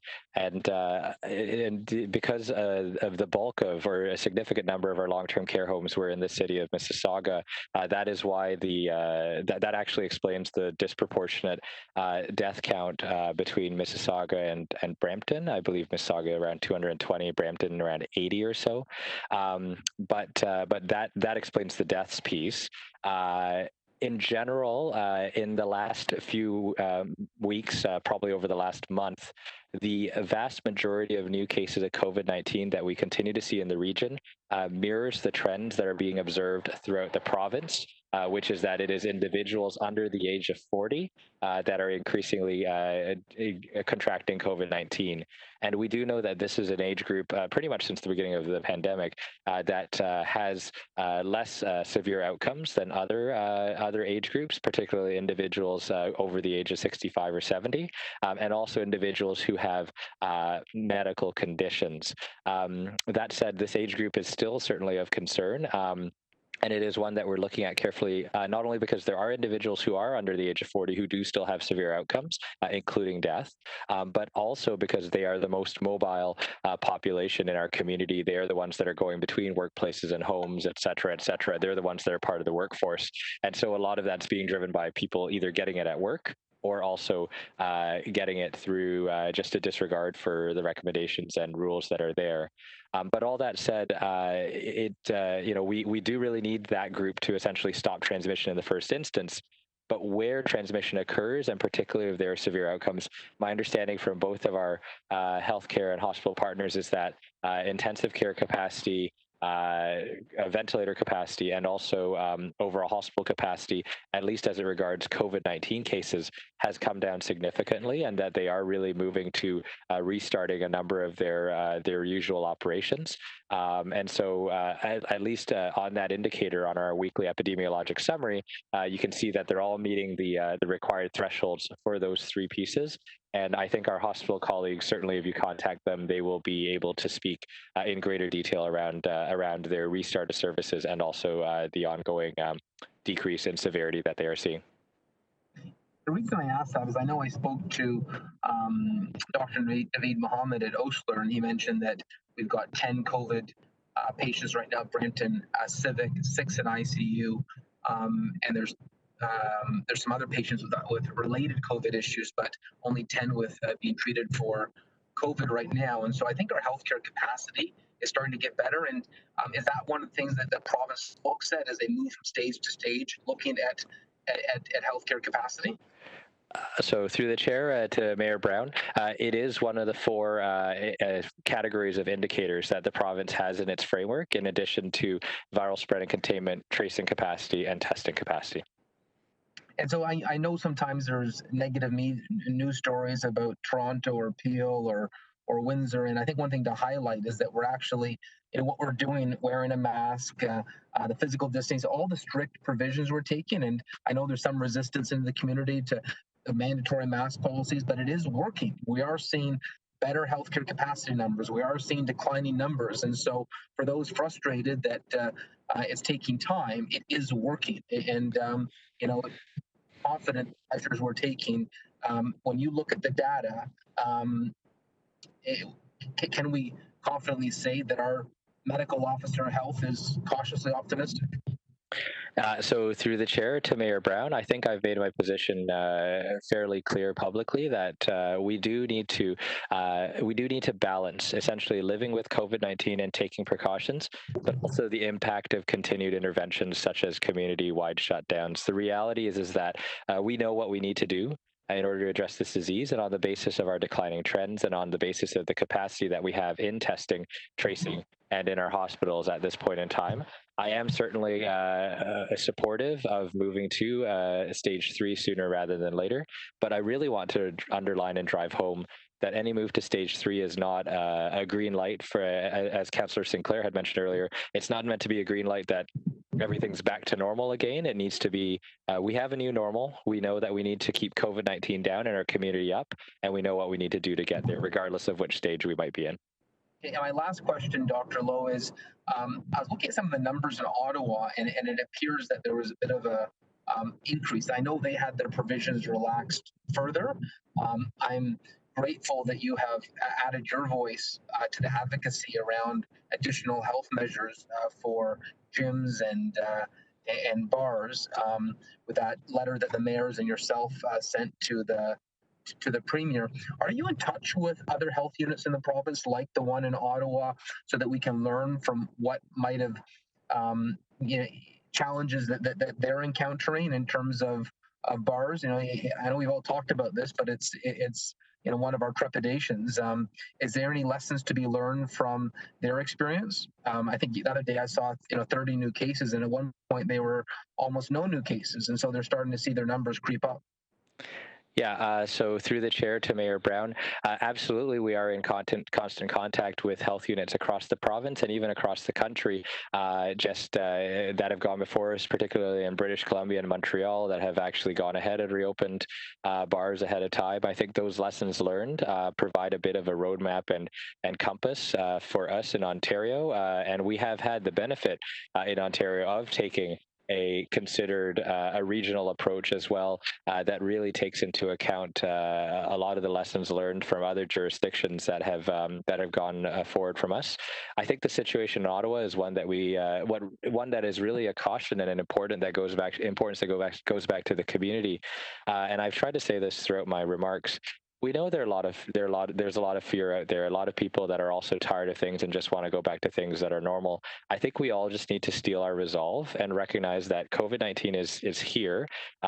And it is something that if we let our guards down, one single person in a bar that's not observing physical distancing could expose hundreds. A great example is also in Kelowna in British Columbia, where now 1,000 people are self-isolating, and many of those who may have been exposed will contract COVID-19. So it is important and critically important for us to recognize that as things reopen, it's not a case of let's just go. I think it's important for us to use a colloquialism to keep the powder dry for the time being, because I think it's really important for us to know that. And know that this can grow quickly and exponentially if we let it, and so it's important for everyone to take what we're seeing elsewhere and apply it in our jurisdiction. Sorry for the long answer. Thank you, Councillor Demerla.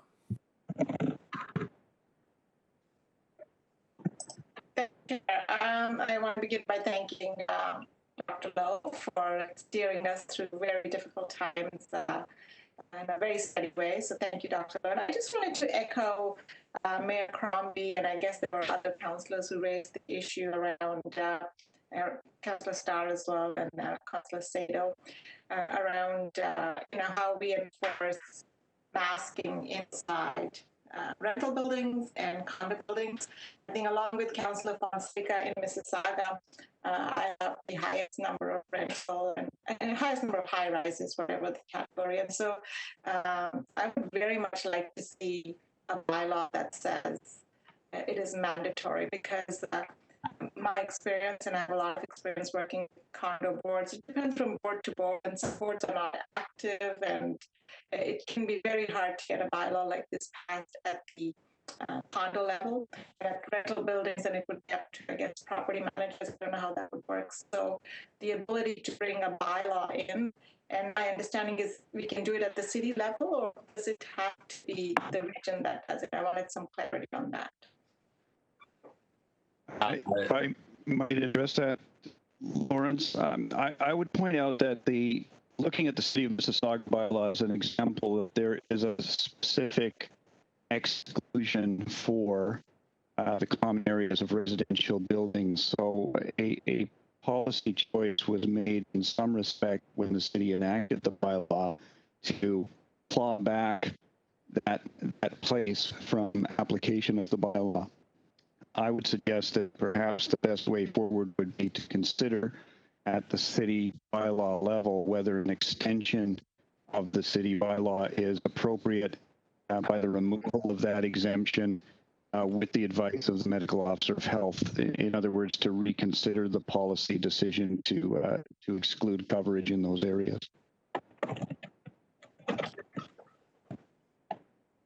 Okay, thank you. Councillor Daskell. Thank you.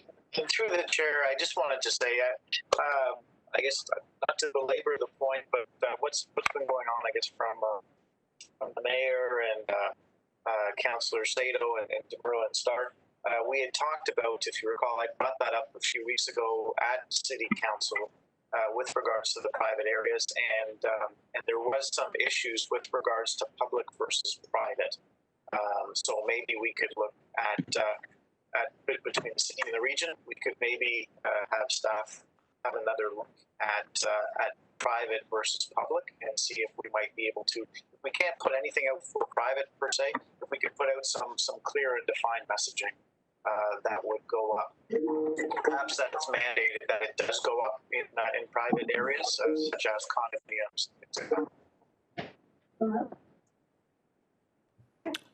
Okay, thank you. That exhausts my list. Very good conversation. If I could just have receipt of the presentation, is there anybody in objection? Seeing none, that's been carried for receipt. That brings me down to 8.3, Financial Risk Management Strategy of the Regional Capital Program, a presentation by Adrian Smith, Interim Sitting Chief Planner and Director of Regional Planning and Growth Management, Anthony Parente, Acting General Manager, Water, Wastewater, and Julie Pintini, Director, Treasury Services. Adrian, why don't you kick us off? Good morning, Chair Yanika. It's Julie Pintini. I'll be kicking the team off this morning. Good morning, Chair Yanika and members of Council. Thank you for providing us the opportunity to discuss the current risks to the capital program in light of COVID-19 and potential impacts to the region's financial flexibility. Next slide, please.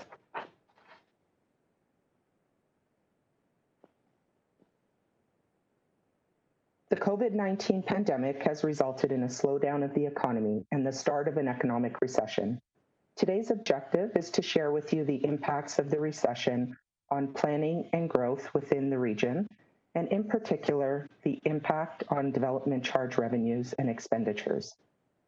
We will discuss the current capital program, service level risks, and financial risks such as cash flow and expected impacts to the region's financial flexibility.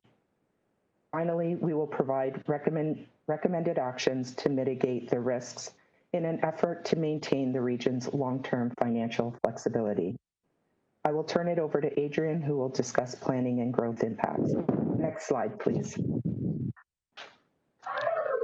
Thank you, Julie. To support the capital task force work from a planning perspective, we undertook analysis of the potential impacts of the pandemic on growth and development, and we had support in doing that from Cushman & Wakefield and from Hempson Consulting. Cushman & Wakefield drew on their expertise as economists and their international commercial real estate insights to assess the potential impacts on non-residential construction. And Hempson looked at demographics, impacts from previous recessions, and the work done by Cushman & Wakefield to prepare preliminary growth forecast information, including 10-year low, medium, and high impact assessments on residential unit and non-residential floor space growth. We also undertook more detailed analysis of 20 strategic or high growth planning communities across the region to look at the planning and development process underway, how they're trending in the short term relative to forecasts. And the key findings of this work are that growth levels, as you might expect, will be reduced this year, with recovery beginning next year and normalizing back to pre-recession levels after 2024 or perhaps sooner. Single and semi-detached units are expected to experience the greatest reduction in the short term. And on the non-residential side, retail commercial sector will be most significantly impacted, followed by office, with industrial growth likely to be the least affected. And of course, these effects on the non-residential sector compound the existing trends that we've seen where non-residential growth has not been meeting our forecasts. The impacts on local municipalities is expected to vary based on the types of growth expected to be underway over the next few years. So we've shared this information with our local municipal colleagues and development industry partners, and we look forward to continued collaboration with them on evaluating the potential impacts of the pandemic and the associated impacts on the economy as we go forward. But the forecast work we've done has been used to assess the potential impacts of the pandemic on development charges revenues, and also been used as an input into evaluating the potential responses from an infrastructure planning and timing perspective. And Julie and Anthony are going to talk a little bit more about how that's unfolded in the next few slides. And you can turn it to the next slide, please, and I'll pass it back to Julie. As a result of the changes to the region's growth projections and experience from past recessionary periods, revised forecasts anticipate a significant decrease in development charge revenues for the period 2020 to 2024. The current estimate is approximately $600 to $700 million, with the most significant impact in 2020 and 2021. The expected loss of revenue will cause overall cash flow and financial flexibility challenges for the region. We are already feeling the impact. As of the end of June, the region has collected approximately $60 million in development charge revenues compared to the 2015 DC background study forecast of approximately $175 million. This represents $115 million less in just 6 months. As a result of the lower growth in revenue, a detailed review of the region's 2020 capital program is underway to ensure it is aligned with our evolving economic circumstances, protecting the region's liquidity and reducing cash flow pressures until such time revenues normalize to pre-recession levels. Next slide, please. Continuing with the current capital plan would result in increased debt requirements to address the funding gap. Based on updated projections for revenue and no change to the capital expenditures, staff estimate an additional $600 to $700 million in debt from 2020 to 2024 as compared to pre-recession modeling. The region must have sufficient cash on hand to make annual interest payments and principal contributions. Increasing debt requirements will put pressure on future regional cash flows and reduce the region's long-term financial flexibility and sustainability. Staff also expect that significant increases to the region's debt will put pressure on the region's credit rating, and a downgrade may impact the region and local municipalities' future borrowing costs. I will now pass it over to Anthony, who will focus on the project deferral strategy. Next slide, please. Yes, thanks, Julie. So as part of the Capital Task Force plan, staff took an in-depth look at major infrastructure projects with projected cash flow spending in 2020 and 21. We assessed development projections in the 20 community planning areas identified by Adrian against existing infrastructure capacity in these areas. Staff reviewed key major servicing projects, either planned or in progress, to review if deferral would impact existing and or projected development in the individual areas. Staff also carefully reviewed existing water and wastewater servicing capacity in the areas adjacent to the 20 community planning areas identified by Adrian. We proposed a balanced approach to project deferrals and are recommending deferring projects where the risk to existing capacity is low to moderate. It is important to recognize, however, that careful ongoing review will be needed to continue to ensure that growth does not outstrip infrastructure capacity. This may require advancements of projects we had previously deferred. As a result, staff will continue to advance the design work and the property acquisition work for all deferred projects in order to achieve a shovel-ready or at least public tender-ready state. This will allow the region to be more agile in response to any provincial or federal infrastructure funding initiatives. The deferred project groupings are identified in this slide and include water and wastewater linear pipelines, pumping facilities and reservoirs, some road projects, and some wastewater diversion projects. Next slide, please. With any project-related deferrals comes some associated risks. Staff can summarize the risks into 5 main areas. Firstly, the deferrals assume that some development will occur later than originally anticipated.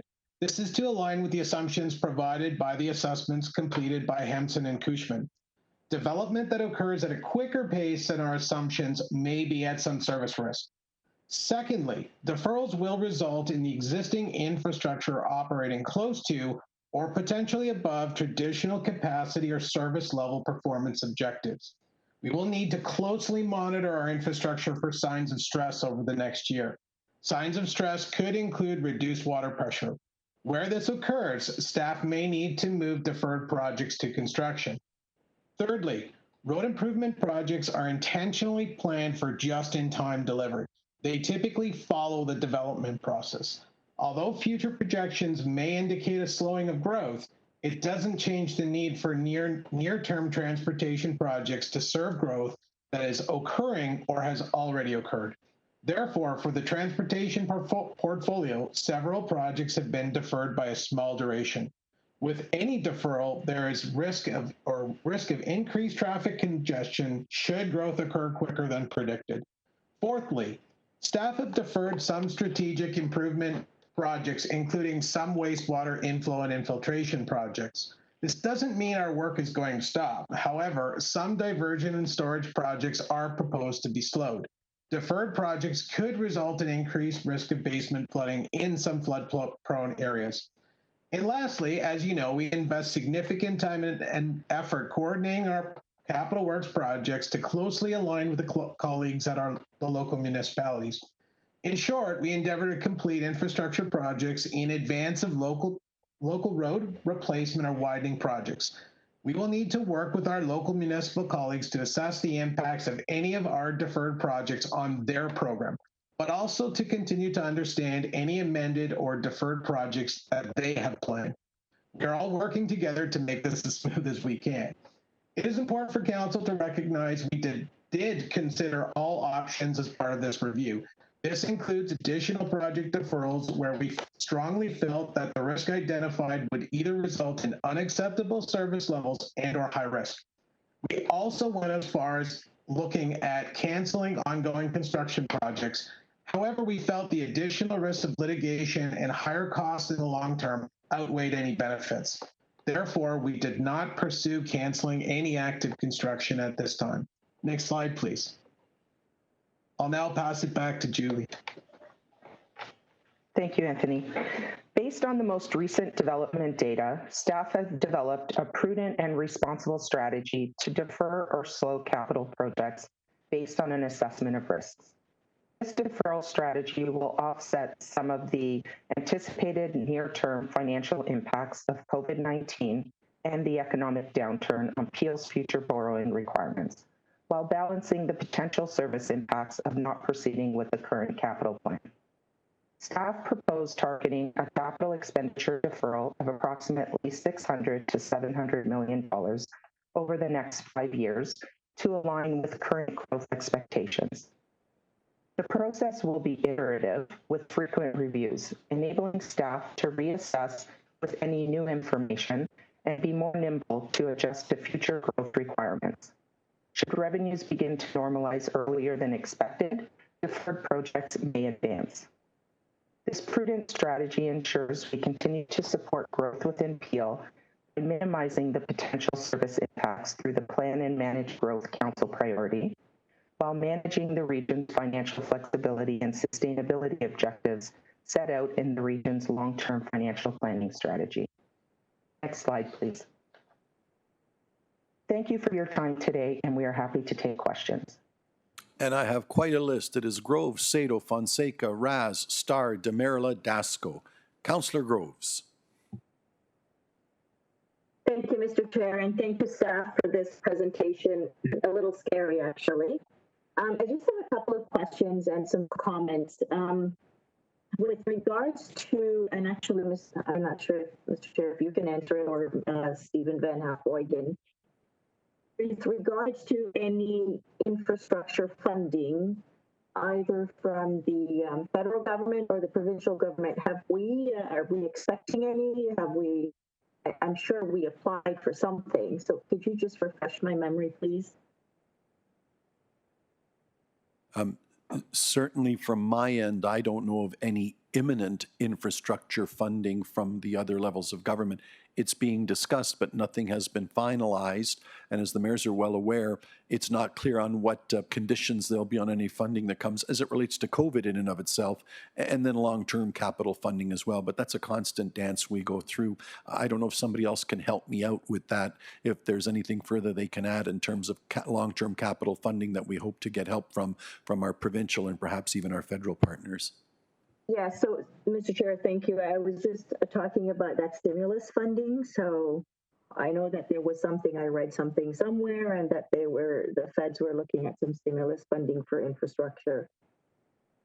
If I may, Chair? Please, yes. Actually, I thought you provided an excellent summary to Councillor Grove's question, but certainly what's been announced to date has been the more operational funding through the Safe Economy Restart Program, and there's we're waiting for the details from the province in terms of how that funding will be allocated to municipalities.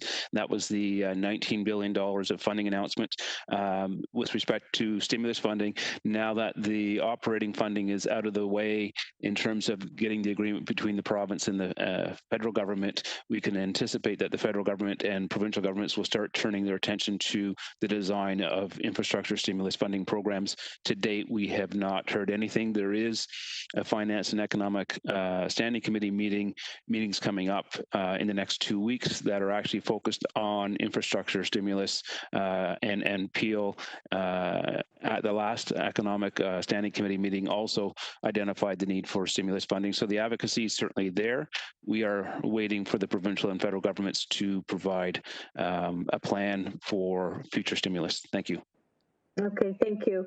And my second question, I recall a report that was brought forward to us, Steve, regarding, I think the number was a $700 million shortfall, infrastructure shortfall. So is this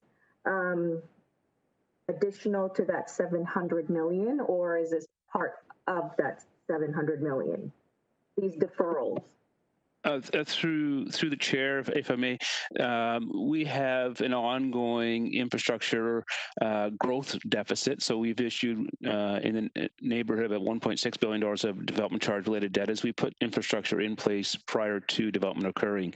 That being said, and I think Adrian spoke to it in his comments, there is a lag in terms of non-residential growth relative to the provincial forecasts for municipalities and for Peel in particular. Most municipalities are facing the same challenge with non-residential development, and I think the changing nature of work employment that we had presented to council last year sort of explains what's taking place and how the growth program is very complex as the employment patterns change over time. Our infrastructure goes in long before that. What we're seeing now is, with the projections for the recession, that we will see over and above what we are planning or intending to issue debt on, which is about another $1.5 billion over the next 5 years to support growth, because we're expanding our infrastructure to meet growth to 2041, that the recession would add another $600 to $700 million. And so what we're doing through this strategy here is to mitigate that risk by ensuring that our infrastructure spending matches the pace of growth. So and right now, as Julie mentioned, we're $115 million short on revenue this year to date in 6 months. That's because the growth hasn't been happening per the plan. So we're adjusting our spending patterns to match that so we mitigate the risk to our debt levels. Okay, thank you. So just a couple of concerns, Mr. Chair, that I have, and with respect to one of the slides that Anthony talked about with the infiltration. The concern that I have there, and I know that we're deferring some of that, is we now have greater storms. And so deferring that, if we don't take care of that, then as Anthony mentioned, basements are going to be flooding and we're going to get those phone calls. And I know that Councillor Fonseca had something in her ward, and I don't remember now if this was related to II, but in any case, our infrastructure is quite old and they do need some repairing and so it's unfortunate that that has to be deferred, but I guess we don't have a choice. With regards to so I just want to say on the acquiring the property and moving forward with the design for some of these projects that we're deferring, I think that's a great idea. And Anthony, thank you for doing that, because if we somehow miraculously get some funding from any level of government, then we're ready to go. So thank you for forward thinking on that. And finally, Mr. Chair, I would caution the province of Ontario that when they're issuing all of these MZOs and all these other granting permissions without considering what financial impacts this is going to have on the region, I would caution the province when they're doing these sorts of things. They need to be communicating with the region of Peel. They need to understand that moving forward in that manner is irresponsible, because this is a very scary time for all of us. And there's only one taxpayer, and we're going to be paying for this.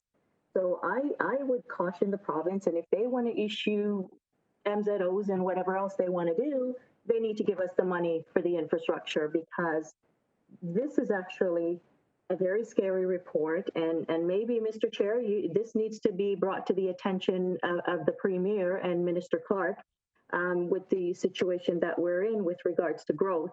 And growth should be paying for growth, but obviously with this, it doesn't look like it will pay for itself.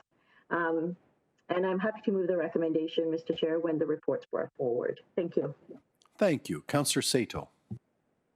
Thank you, Mr. Chair, and thank you for the presentation. You didn't bring us very good news today, but you brought it. So I want to follow up on what Councillor Groves just spoke. It was one of my points I was going to raise, was with the province pushing for construction, increasing construction hours, urging construction projects to go ahead, shortening approval times, etc. How do you see it impacting what the province is doing? Yes, they should be giving us money for the infrastructure, but presumably they won't. So how are we going to deal with that? And I don't want to say if it happens, probably when it happens. Who wants to take that one? Through the chair, I'm happy to make an attempt, Councillor. I think from the construction community right now, they've adapted very quickly to the impacts of COVID. We saw a lull in the way they did business, and now they're picking back up. They've been very creative about finding new means from the province's standpoint on advancing work. Yes, it will create a very less competitive marketplace for the region if we suddenly have to move a lot of this work to construction. Right now, I can tell you that we're in a very competitive marketplace. So we are seeing, and I think it's important for council to understand, there's a lot of significant projects we still have on the go and that are under construction and that are out to tender. So this is not by any means an all-out deferral. It's not. We have a lot of work going on. And it's a very competitive place out there right now, and the region is seeing great prices. I don't know if that answers all your questions. Not really, but it raised another one.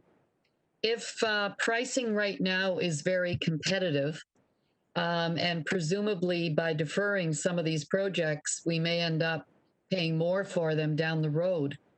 Have you looked, and maybe Julie from a financial perspective, or Stephen, have you looked at the wisdom of taking advantage of that competitive pricing today and not deferring some of the projects? We're going to pay for it sooner or later. I'd rather pay less now than inflated pricing when we eventually do them. And through the chair, maybe I can take the high-level response for that, and Julie, you can add in if you like. And certainly, thank you for the question. And through the chair, we've discussed the strategy with Build, and one of the interesting things is on the growth infrastructure. We're not talking about delaying our state of good repair infrastructure, so certainly taking advantage of the record low interest rates is not a bad thing to do, and we did issue $200 million of development charge related debt earlier this year through the debt committee. So it is, from that perspective, a good time to borrow in terms of taking advantage of that opportunity. With respect to the growth program, and we talked about it with Build in our meeting on Monday, and at the end of the day, if we borrow and the infrastructure isn't being utilized for a number of years because the growth is not happening, you're going to have infrastructure that starts aging, and we require state of good repair work before we actually start collecting the development charges on it. All of those costs get passed on through higher development charge rates. So as much as it may be advantageous to take advantage of the lower pricing today, the reality is because you're going to have that infrastructure aging without being used, in the long term, the economic benefit of that would diminish quite significantly. Okay, thank you. Good answer. That was very complete. So my other question, and I think you kind of answered it in a way where you said that it seems like you're only deferring the growth related infrastructure and still proceeding with the ongoing regular stuff. But and one of the slides, I don't see the number on the page, says coordination with local municipalities requires review. So have you discussed with our city staffs which projects might fall off the list? I guess I'm asking that because I think probably all of us have projects that have been timed with city roadworks that are required. And, we delay our road reconstructions and rebuilds based on the region needing to come in and replace infrastructure. So has that discussion taken place? I know, I haven't seen any. I have one project that I'm waiting on so we can get the road done. And I haven't seen anything telling me that it may be one that's delayed. But when will we get that information? If we move this today, I don't want to find out next week that, oh, wow, this project's now being delayed and we can't go ahead with our road work. Through the chair to the councillor, it's a great question. And I'll stress that we selected projects that did not have major coordination issues. So we took that into great account when we did select projects that we were going to defer. Do we have a little bit more work to do? Yes. Have we started that conversation with city staff? Yes. Is there more work to do? Yes. But the initial eye was on projects where, of course, we looked at those considerations, and where there were major coordination items, we said we cannot defer that work, or we did not recommend it. Okay, well, that's good to know. So hopefully mine won't pop up in a list somewhere down the road. Give you fair warning on that one. I think many of us would have the same position, waiting for things to happen.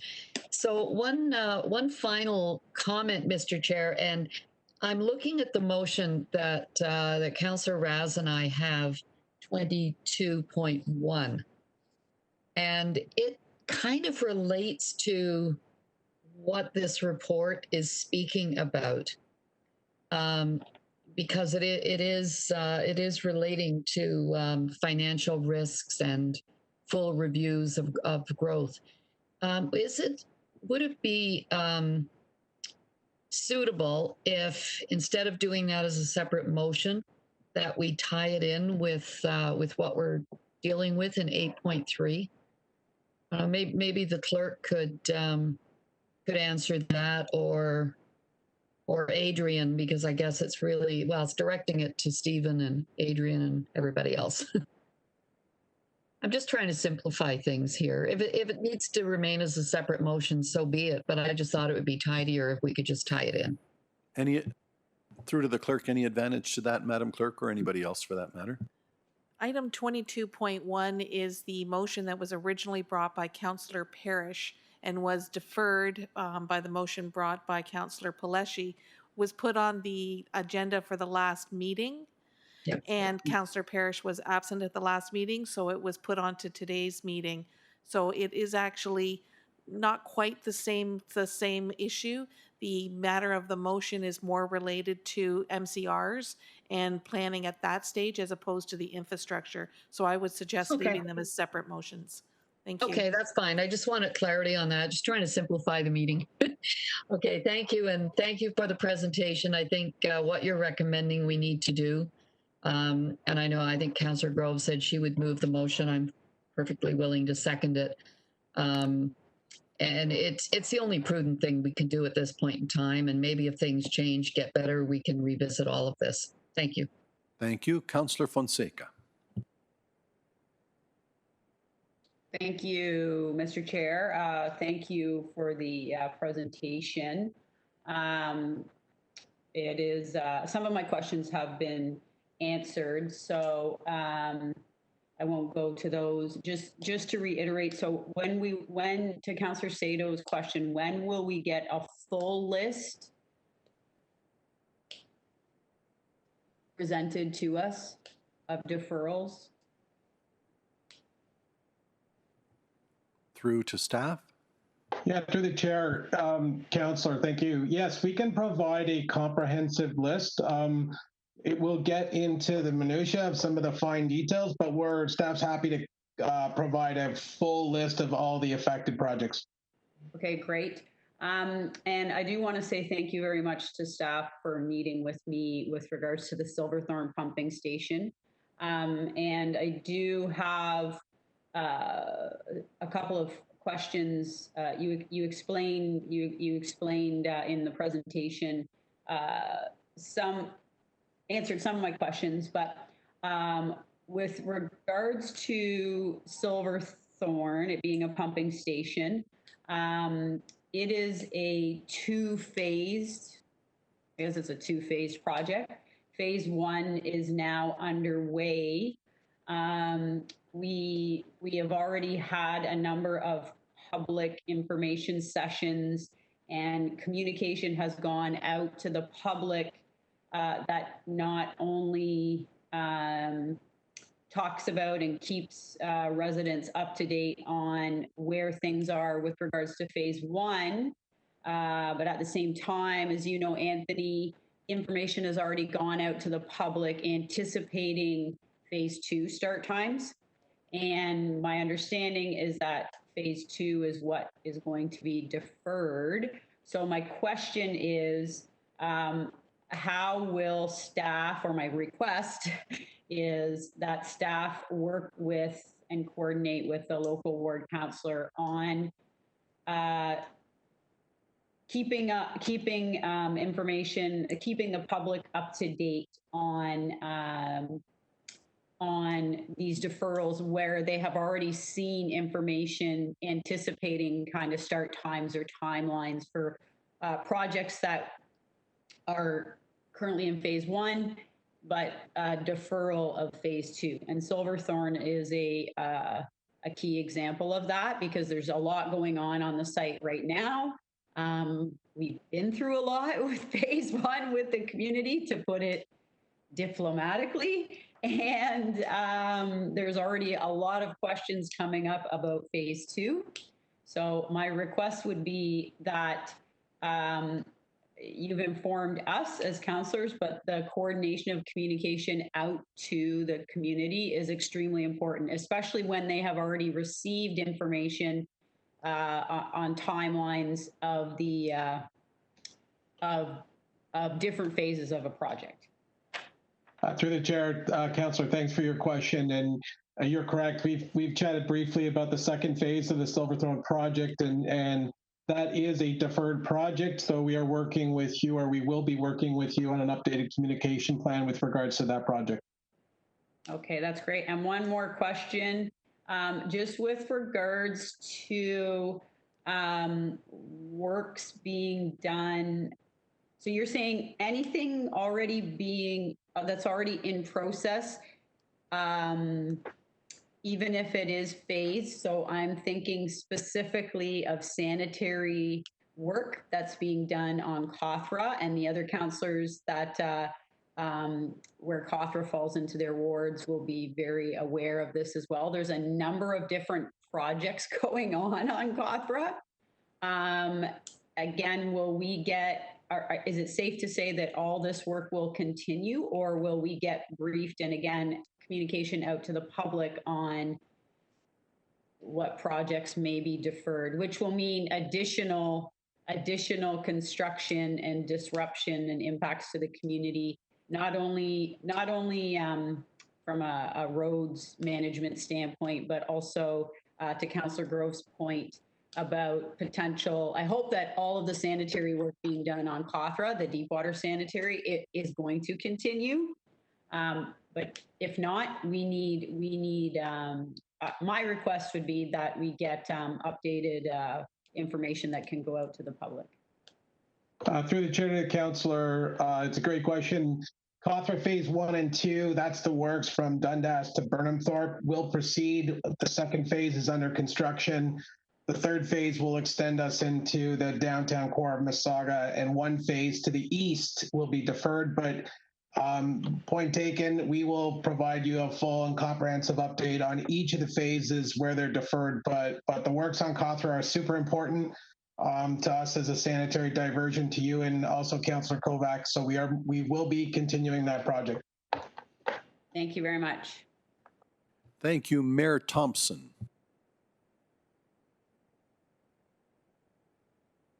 Councillor Sato already asked my question, so we're good. Thank you, Councillor Demerla.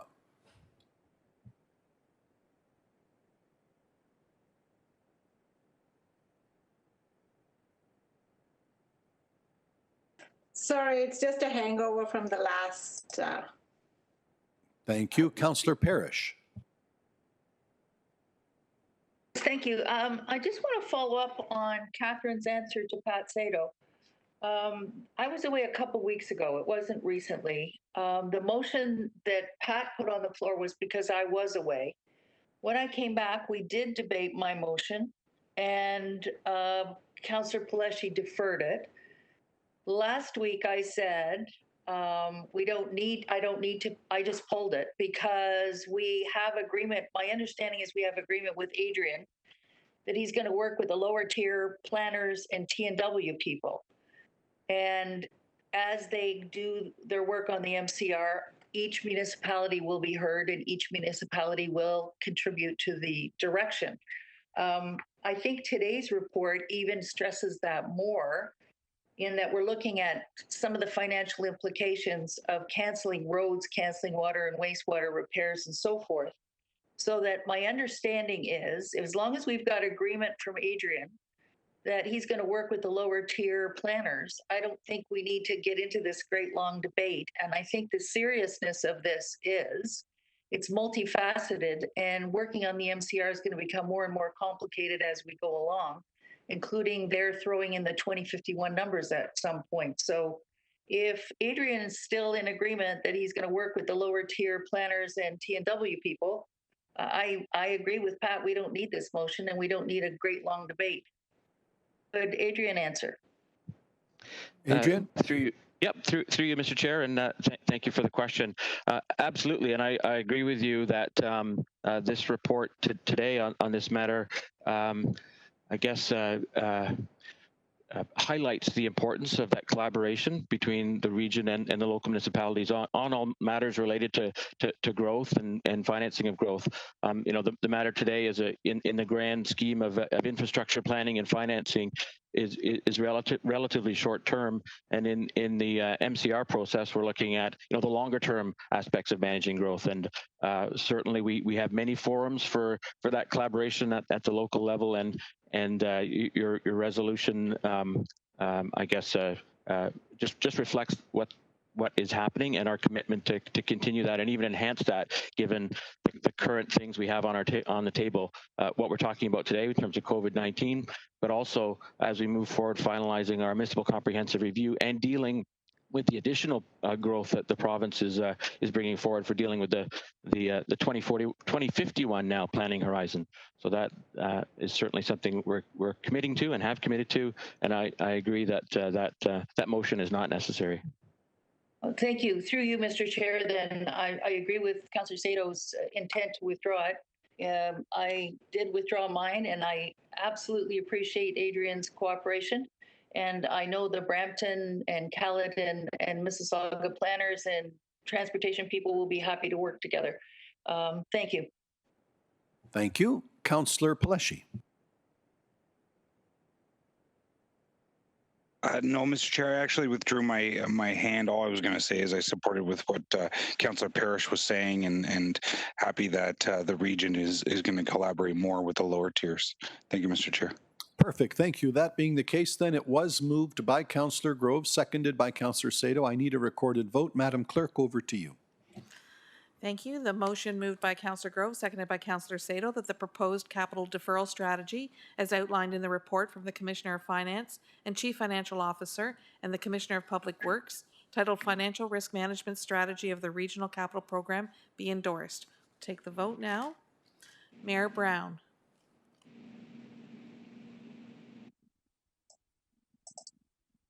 Mayor Brown.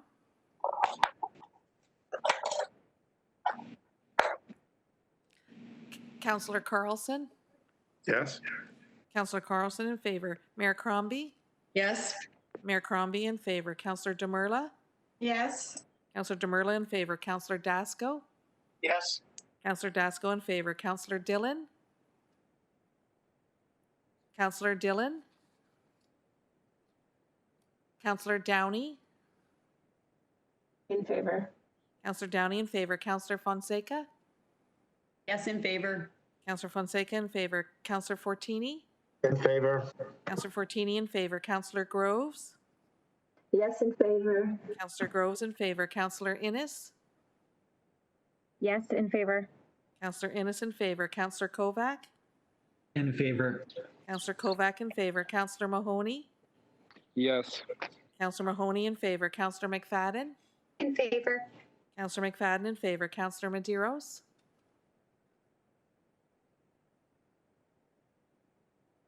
Councillor Medeiros. Yes, in favor. Councillor Medeiros in favor. Councillor Paleshi. In favor. Councillor Paleshi in favor. Councillor Parrish. Yes. Councillor Parrish in favor. Councillor Raz. Yes. Councillor Raz in favor. Councillor Sato. Yes. Councillor Sato in favor. Councillor Santos.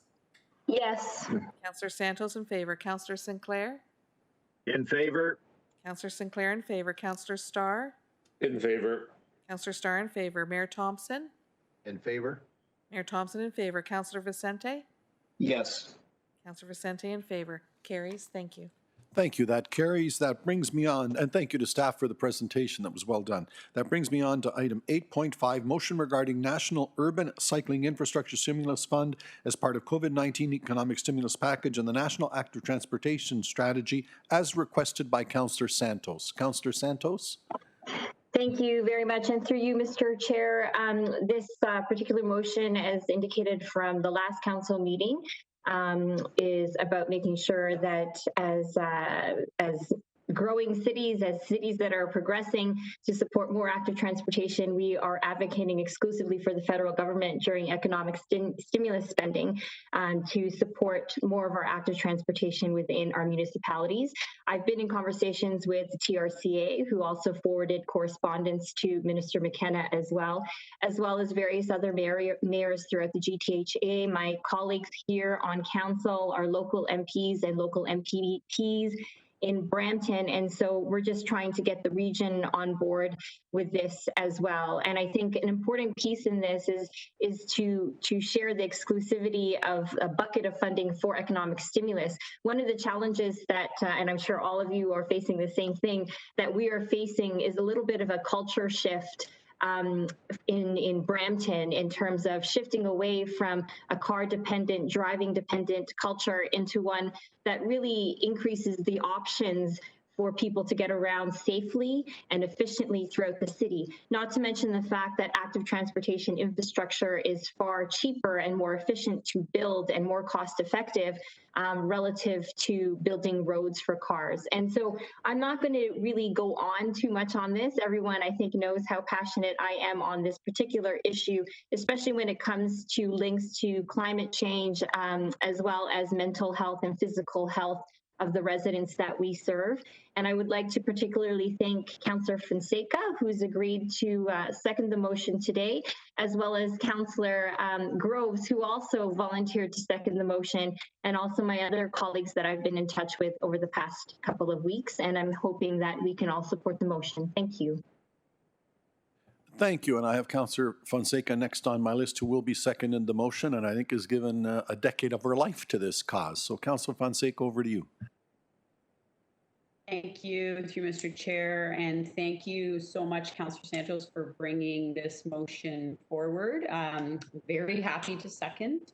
As you know, and thank you for passing a similar motion at City of Brampton and advocating to various municipal leaders throughout the GTA and also MPPs and MPs.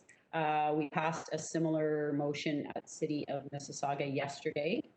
I do believe, and I'll echo what you have said, that the motion speaks to the region of Peel and all of our local municipal goals when it comes to active transportation, Vision Zero goals, complete and healthy communities, active communities, and of course, as you mentioned, and is also extremely important, environmental and climate goals.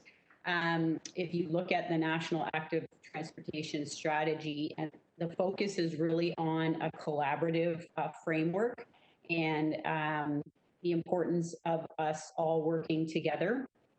There is an incredible window of opportunity right now to make significant gains when it comes to bike-friendly, healthy, walkable communities and complete communities.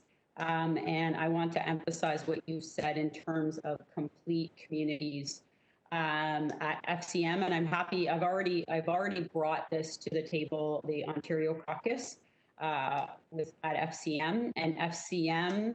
And I'm not sure if you have participated in something similar at AMO or maybe even with FCM.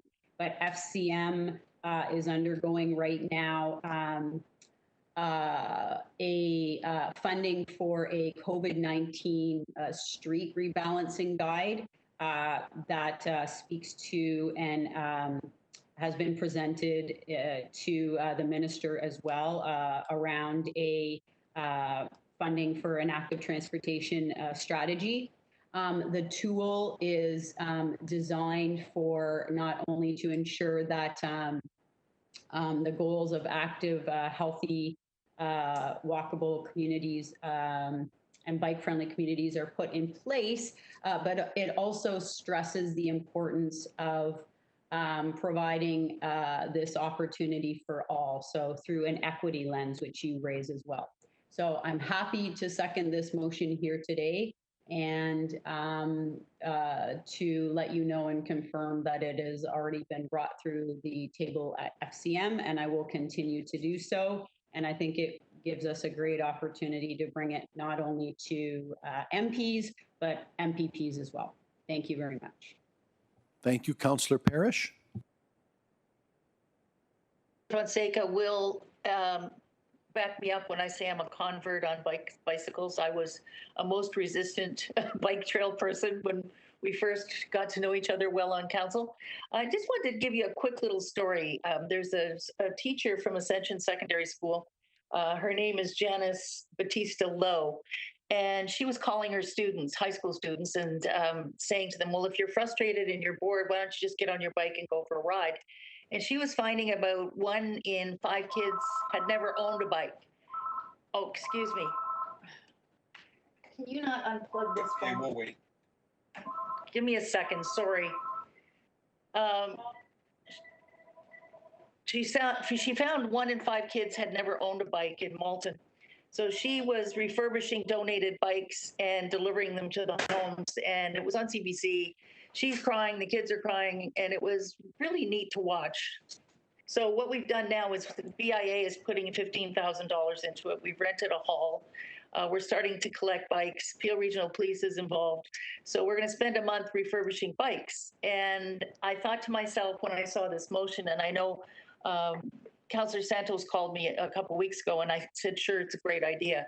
Now I think it's a greater idea. I didn't realize how much it's significant, particularly to young kids, to be able to get out on a bike, whip around their neighborhood, go see their friends. It's really important. So I'm wholeheartedly supporting this, enthusiastically supporting this. And as Councillor Fonseca will tell you, this is a bit of a conversion on the road to wherever. Glad you're converted. Thank you. That's my list as moved by Councillor Santos and seconded by Councillor Fonseca. I need a recorded vote, Madam Clerk. Thank you. Motion moved by Councillor Santos, seconded by Councillor Fonseca, that the regional chair send a letter on behalf of Regional Council to the federal government supporting the creation of a national urban cycling infrastructure fund of at least $265 million as part of a COVID-19 economic stimulus package to be distributed over the next 2 years to Canadian cities. And further, that Regional Council support the federal government's recent announcement to establish a national transportation strategy and advocate for the inclusion of longer-term sustainable funding to implement active transportation infrastructure and programs.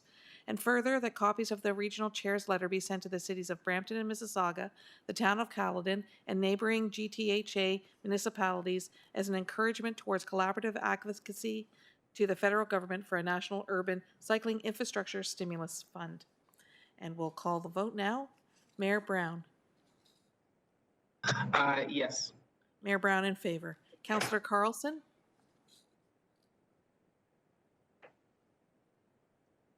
Councillor Carlson? Yes. Councillor Carlson in favor. Mayor Crombie? Yes. Mayor Crombie in favor. Councillor Demerla? Yes. Councillor Demerla in favor. Councillor Dasco? Yes. Councillor Dasco in favor. Councillor Dillon? Councillor Dillon? Councillor Downey? In favor. Councillor Downey in favor. Councillor Fonseca? Yes, in favor. Councillor Fonseca in favor. Councillor Fortini? Yes, in favor. Councillor Fortini in favor. Councillor Groves? Yes, in favor. Councillor Groves in favor. Councillor Innes? Yes, in favor. Councillor Innes in favor. Councillor Kovac? I'm in favor. Councillor Kovac in favor. Councillor Mahoney? Yes. Councillor Mahoney in favor. Councillor McFadden? In favor. Councillor McFadden in favor. Councillor Medeiros? Yes. Councillor Medeiros in favor. Councillor Paleshi? Yes, in favor. Sorry, I was fixing the chain on my bike. Councillor Paleshi in favor. Councillor Parrish? Yes. Councillor Parrish in favor. Councillor Raz? Absolutely. Councillor Raz in favor. Councillor Sato? Yes. Councillor Sato in favor. Councillor Santos? Yes. Councillor Santos in favor. Councillor Sinclair? In favor. Councillor Sinclair in favor. Councillor Starr? In favor. Councillor Starr in favor. Mayor Thompson? In favor. I think Pleshy's been working on that chain for 3 years. Mayor Thompson in favor. Councillor Vicente? In favor. Good job, partner. Councillor Vicente in favor. It carries. Thank you. Thank you and well done to all. Okay, that brings me down to presentations. Presentation 10.1, Peel Art Gallery Museum and Archives Annual Report. Presentation by Renee Nand, Manager, Community Engagement and Visitor Experience. Welcome, Renee. Hello, Council. Thank you for having me today. My name is Renee Nand. I am the manager at Peel Art Gallery Museum and Archives. Today, we've put together a presentation to show you our accomplishments over the past year. So if we can go to the next slide. So at PAMA, our mandate as a cultural hub is to gather, hear, tell stories, and have authentic conversations with a focus on our community. And as part of our Future Forward business plan, PAMA has implemented a new approach based on a visitor-centric and data-driven model. This will help to increase community engagement and visitation, and will ensure that residents feel a sense of connectivity to everything that we do. Next slide.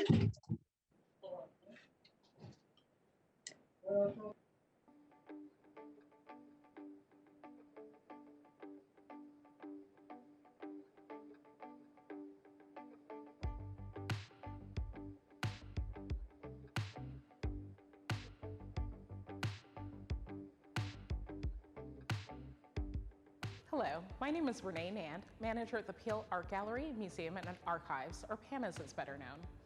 As a lifelong resident of Peel, I've witnessed firsthand the evolution of our region and the phenomenal impact that arts and culture have on our residents. As manager at PAMA, I'm focused on 3 key areas to ensure that our residents feel that they see themselves reflected here in everything that we do. Community engagement, institutional leadership and stewardship, and good business. Through these 3 areas of focus, we ensure that our decisions are informed by community, that our collection is safeguarded for future generations, and that we foster a culture of innovation and integrated program planning. As the cultural hub for the region of Peel, PAMA is an accessible, safe space for the diverse communities of Brampton, Caledon, and Mississauga to come together and celebrate arts and culture. We are committed to delivering programs and exhibitions that reflect our vibrant and diverse communities and contribute to building a community for life. Cultural institutions around the world, including PAMA, are shifting to a visitor-centric model to ensure continued connection with communities using an authentic voice and the guiding principle of nothing about us without us, which simply means that we commit to partnering with community and guest curators for the first-person narratives that are authentic. A great example of this can be seen here in Our Voices, Our Journeys, Black Communities in Peel.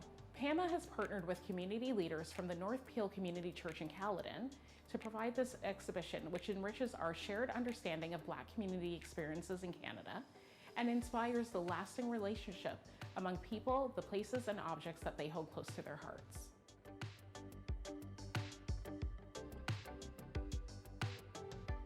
This exhibition, titled Morphology, was a collaborative exhibition created in partnership with Credit Valley and Toronto and Region Conservation, along with a great group of local photographers. This captured the transformation of the Jim Tovey Lakeview Conservation Area in Mississauga.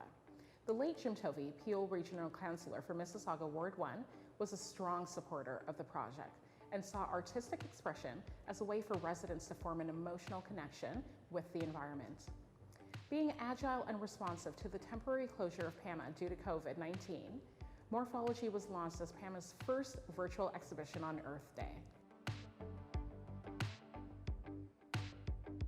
We are currently in the Trash Talk Local Action Global Change exhibition, which was created in partnership with Peel Public Works and Waste Management.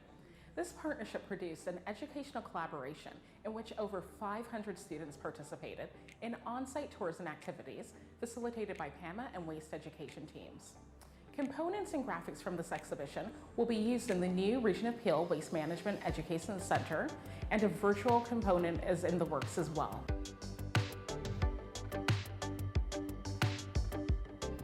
Did you know that PAMA is one of only 3 facilities in Canada to house an art gallery, museum, and archives under one roof? This structure provides substantial integration opportunities and benefits for each service that enriches the cultural experience.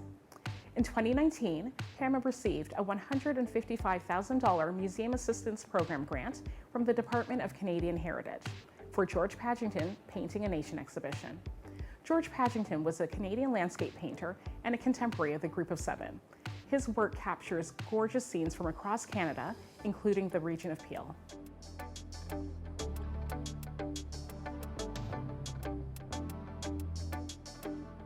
PAMA features local, national, and international exhibitions in hopes of bringing art and experiences that resonate with our diverse population.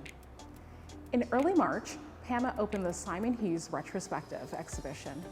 Hughes is a Winnipeg-based artist who explores the symbolic and sometimes uncanny Canadian landscape in a very contemporary way. This exhibition was impacted by our temporary closure and brought about a new opportunity to launch a virtual exhibition using 360-degree technology. This exciting new virtual experience launched the first week of June. On behalf of myself and the PAMA team, we'd like to thank you for your continued support. We have an exciting array of exhibitions and programs planned for the fall and look forward to welcoming you all back to PAMA very, very soon. Keep well, keep safe.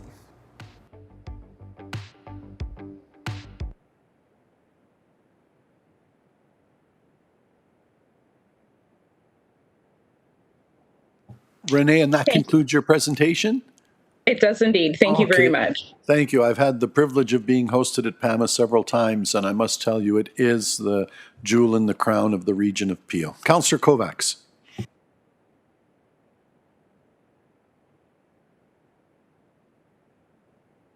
Hi, sorry about that, and thank you, Mr. Chair. Through you, Renee, thank you for the presentation. I thought the video was a nice touch, a really nice touch, and I want to commend the work that Councillor Vicente has been doing as our council member. I know he's very committed. I think he lives in the area as well, so it just goes to show. And I would believe that he purchased a home nearby just so he could be very close to it. Knowing Paul, I think the way that I know, that's what I think. Very unique that it's one, and that I didn't know, one of 3 facilities in all of Canada to house an art gallery, a museum, and a archival space underneath the same roof. I don't know if there's some way we could even promote that further. That's a really big deal, and I think it speaks to the cultural hub that you claim that it is. And Regional Chair Unica referred to it as a gem. I think it is. I really do. I do have a couple of questions. One, you've mentioned, I think it was in the report, that PAMA has been shifting to a more visitor-centric model to ensure a continued connection with communities using an authentic voice and embodying the guiding principle of nothing about us and without us. That's a really nice theme. How have you found over the last few months, and going into the future, to what degree can we tap into and increase the digital and online presence? Do you think that'll be a challenge? Despite your saying, I guess, at the same time that you've had 102,000 unique visitors to your website in 2019 alone. So maybe there's potential and promise there. So that's one question. I don't know if you want to answer. And then the second question would be, I noticed that visitors rated their satisfaction with PAMA experiences at 72%. That is really high, as you mentioned, and well above the industry standard. Would there be some way to find out kind of what they were satisfied about? Is it just sort of, is it the fact that you have a museum and an archival space, and an art gallery? Is it specifically the exhibitions that you've been putting on? And then that would be helpful. And then maybe the 28% that did not register as satisfied, was that somewhat satisfied? Was that disappointed? And if so, on what grounds might that have been on? Just sort of out of curiosity would be of interest to me. And then finally, I'll make the point, Jim Tovey, who is very close to the former Ward 1 councillor, he was so proud of the morphology exhibit. And he told his assistant at the time, Shafia, that was like the best day of his life. Now, he might have been exaggerating a little bit, but that was when they had at the lakefront, Lakeview water treatment plant. That was like days before he passed away. And I'll never forget that. And I will say, while I was not able to attend that exhibition, I think we had another event that day. In retrospect, very moving, very powerful, and I'm happy that you've been able to showcase it as well as you have today. So thank you. Renee, did you want to speak to some of the points that were raised? Please proceed. Thank you very much. So through the chair, in terms of nothing about us without us, this really means that we're reaching out to community and regional partners to tell those first-person authentic narratives.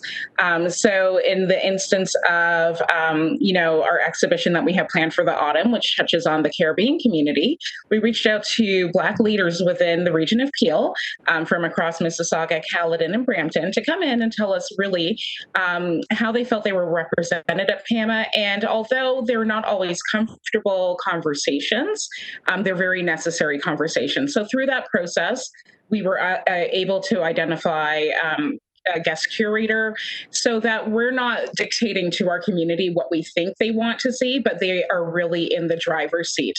We're also doing this with programming, and we are partnering with different organizations like Meta Brampton to really put on programs that resonate with the youth audiences. And again, we don't have that kind of millennial group in PAMA on staff. So we really do have to reach out with some of these organizations to make sure that we are telling those authentic stories and not projecting, again, what we think people want to see. But it's really a very outside in way of planning.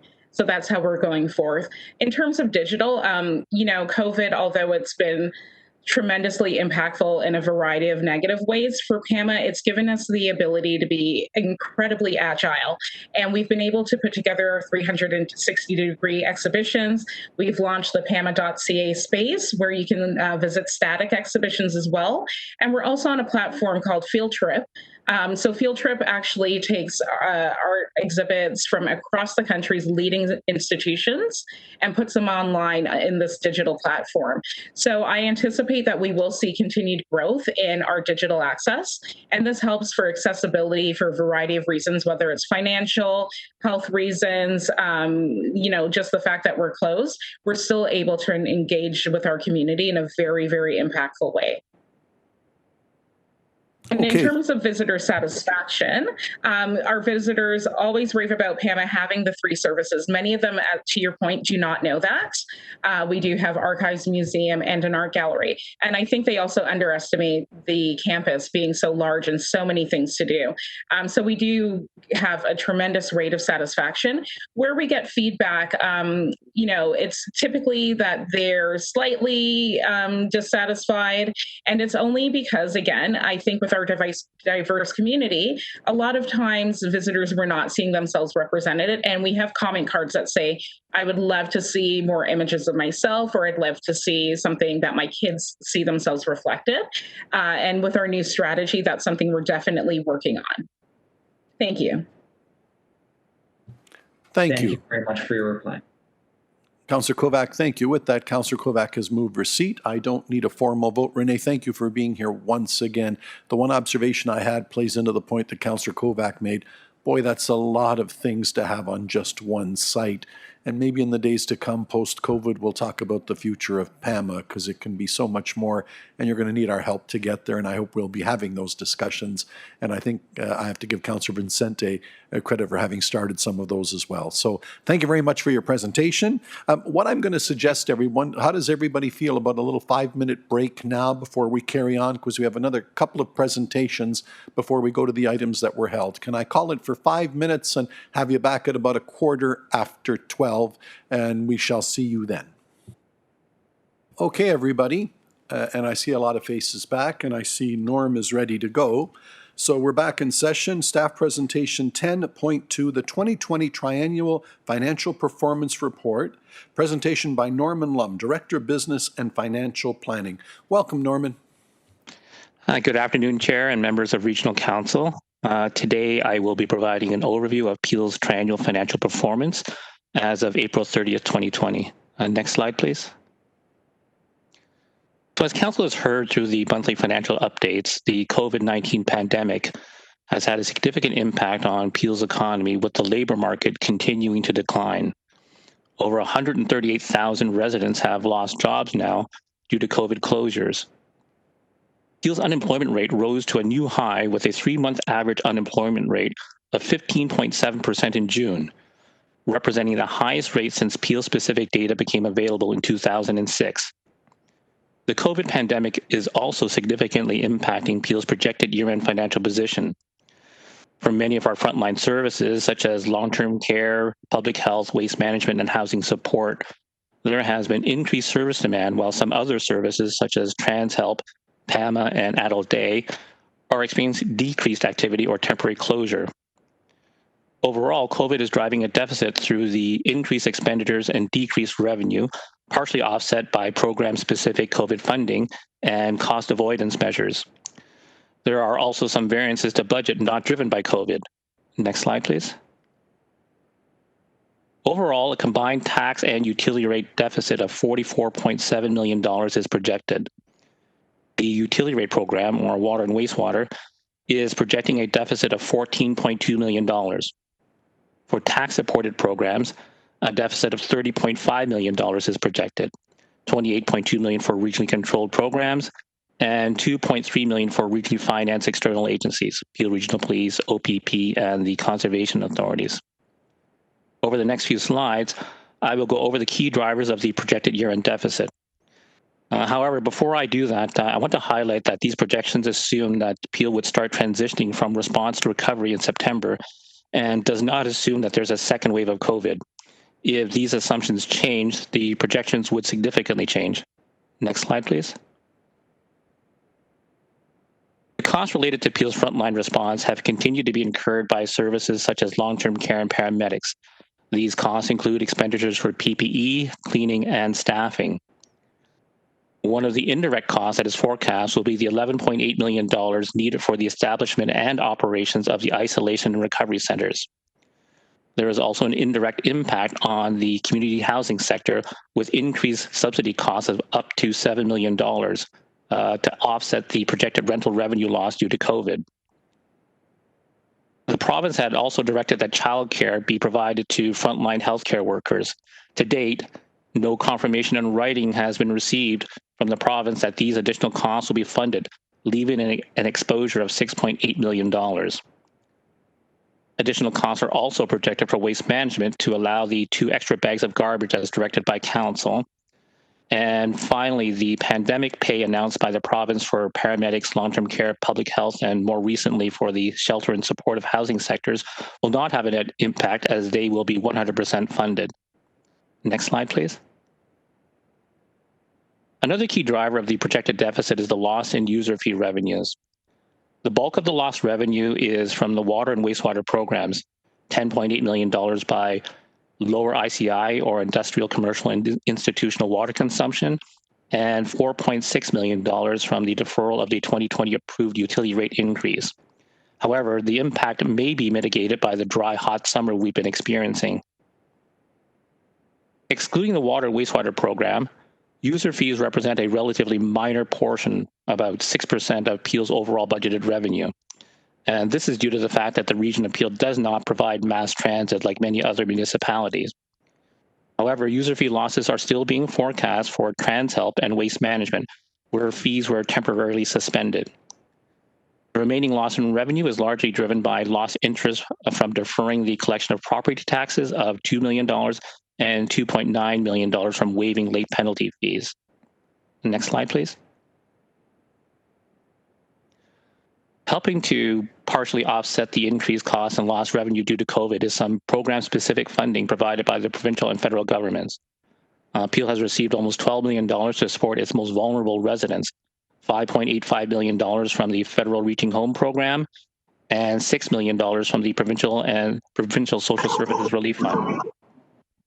Long-term care has also received total COVID funding of $1.2 million from the province, and more recently received $98,000 from the Canadian Medical Association Foundation to support the vulnerable during COVID.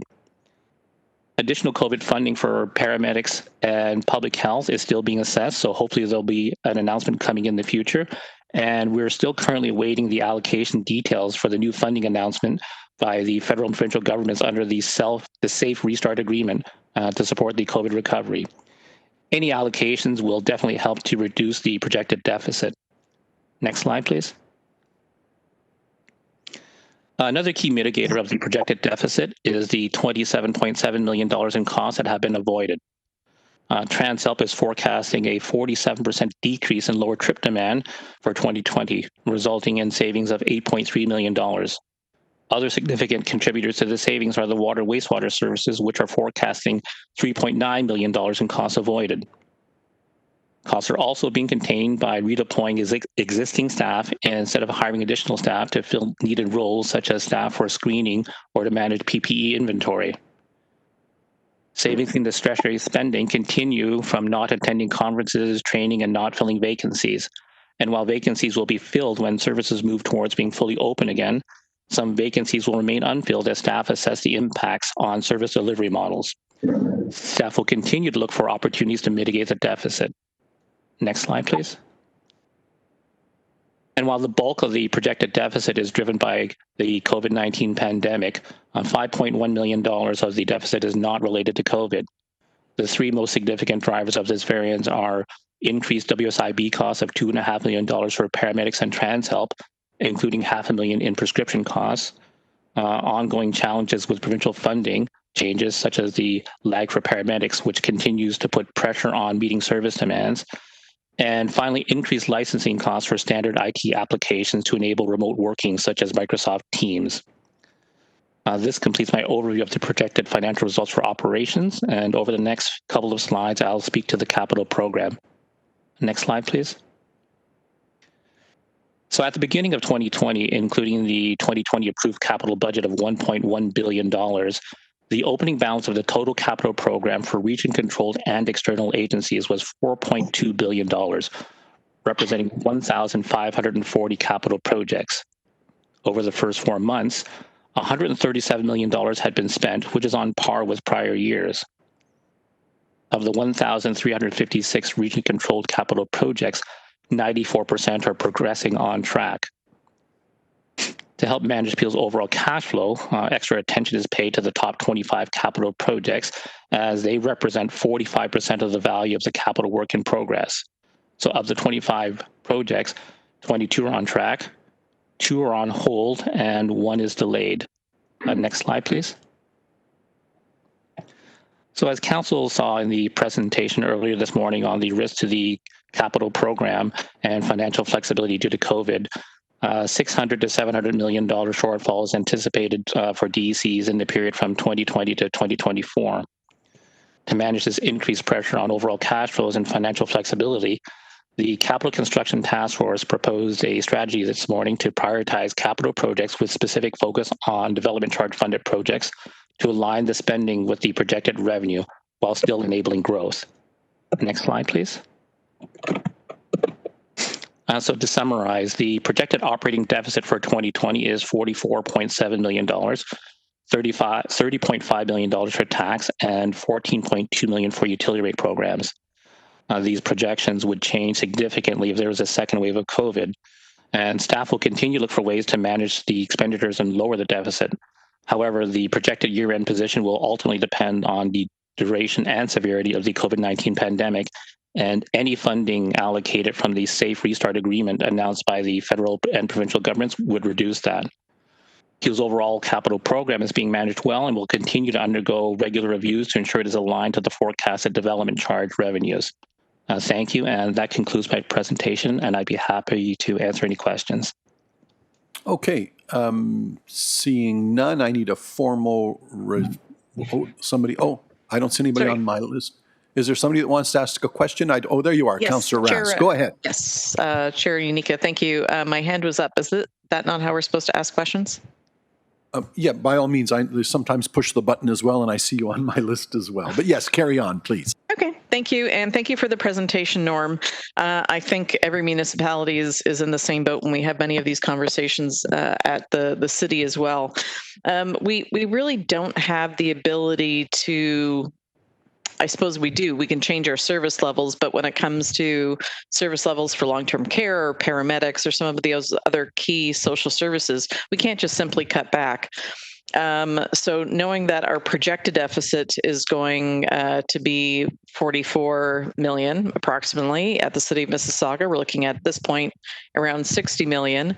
Are all the municipalities within Peel working together to figure out how we might address those projected deficits? And aside from lobbying the provincial and federal governments, and I know every other municipality is too, what are our plans going forward to address those deficits in subsequent years? Thank you for the question, Councillor Ras. And through the chair, CFO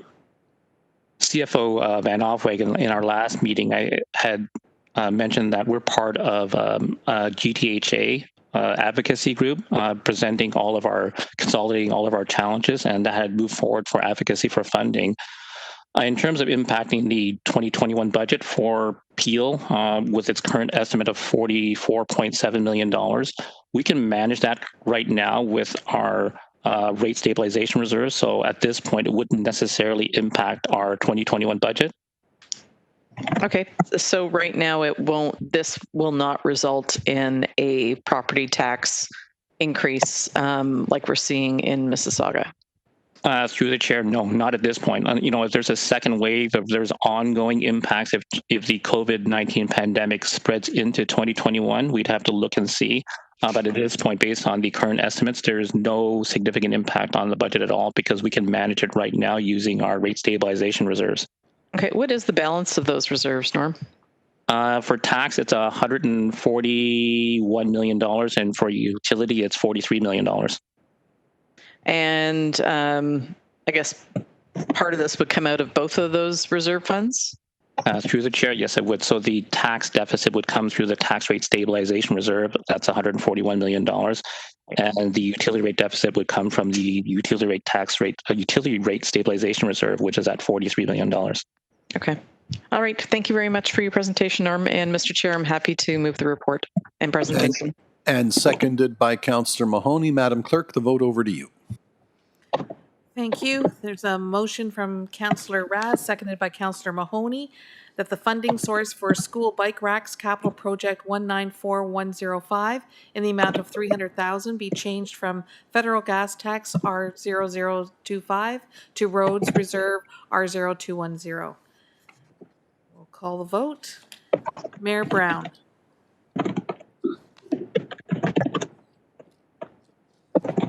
Mayor Brown. Councillor Carlson. Yes. Councillor Carlson in favor. Mayor Crombie? Yes. Mayor Crombie in favor. Councillor Demurla? Councillor Demurla? Councillor Dasco? Yes. Councillor Dasco in favor. Councillor Dillon? Councillor Dillon? Councillor Downey? Councillor Downey? Councillor Fonseca? Yes. Councillor Fonseca in favor. Councillor Fortini? In favor. Councillor Fortini in favor. Councillor Groves? Yes, in favor. Councillor Groves in favor. Councillor Innes? Yes, in favor. Councillor Innes in favor. Councillor Kovac? I'm in favor. Councillor Kovac in favor. Councillor Mahoney? Yes. Councillor Mahoney in favor. Councillor McFadden? Yes, in favor. Councillor McFadden in favor. Councillor Medeiros? Yes. Councillor Medeiros in favor. Councillor Paleshi? In favor. Councillor Paleshi in favor. Councillor Parrish? Yes. Councillor Parrish in favor. Councillor Raz? In favor. Councillor Raz in favor. Councillor Sato? Yes. Councillor Sato in favor. Councillor Santos? Yes. Councillor Santos in favor. Councillor Sinclair? In favor. Councillor Sinclair in favor. Councillor Starr? In favor. Councillor Starr in favor. Mayor Thompson? In favor. Mayor Thompson in favor. Councillor Vicente? Yes. Councillor Vicente in favor. Carries. Thank you. That carries. Moving on. Report 10.3, Feasibility Assessment of a Regional Major Office Employment Community Improvement Plan. Presentation by Adrian Smith, Interim Chief Planner and Director of Regional Planning and Growth Management. Adrian. So thank you very much, Mr. Chairman and members of council. So in this presentation this afternoon, I'm going to provide an overview of the work that we've done to look at the feasibility of the Region of Peel providing financial incentives for major office development through a regional community improvement plan. Next slide, please. So we're reporting on all of this in response to a council resolution from February 2020, so earlier this year, and that was following an employment policy update where regional council directed staff to examine the feasibility of establishing a regional community improvement plan, or CIP, for major office development and reporting back in Q2 2020. And in addition to that resolution, the employment strategy discussion paper that was prepared as part of our growth management program, you might recall that program had as one of its recommendations to explore the potential of incentives through a regional CIP to encourage major office employment. And as we know, and we discussed already earlier this morning, Peel has not been meeting our employment targets, and they have been lower than forecast, and that has a large part of that has been office development and the share of office development across the GTA that we've been attracting. So what we did is work with a consultant, Barry Lyons, to complete an initial feasibility assessment with local municipal input, and the key findings of that are provided in the report and the recommendations presented today. So next slide, please. So the findings from the feasibility assessment, well, they reaffirm that Peel maintains a strong competitive position for major office development due to a number of factors, including the transportation network that we enjoy, our central location within the Greater Toronto Hamilton area, access to labor markets, And Peel has attracted some office growth over the past few decades, particularly around some of our key corporate centres. However, there are many evolving factors at play impacting employment conditions and today's environment, including the changing nature of work generally, work from home particularly, trade uncertainties, other economic changes, and all of that has been at play in the office market, and further changes are likely to result due to the responses to COVID-19. Next slide, please. So the consultant, they've analyzed key drivers for office demand that are important when considering office development. And in general, they've identified, and as we know, office locations that fulfill the greatest number of tenant needs or have the preferred locational attributes will be the highest in demand. They'll achieve higher rents and generally support the viability of new office development projects. And those locations that fulfill fewer needs and tenant preferences, they may need to employ different marketing strategies, offer more utilitarian spaces, provide more amenities, and regionally competitive rates. And the range of factors are listed on the slide here. For over a decade now, office development has become increasingly concentrated in downtown Toronto for the GTA market, as well as a few select suburban nodes. And basically, the rationale has been that that they're able to satisfy the greatest number of needs, including financial and these other aspects of what attracts office development employers and employees. And essentially, major office development has located in these areas and concentrated with other related businesses because of things like the transit-oriented nature, the vibrancy, things that attract labor and talent. Next slide, please. So we know that there are also financial considerations that factor into all development decisions.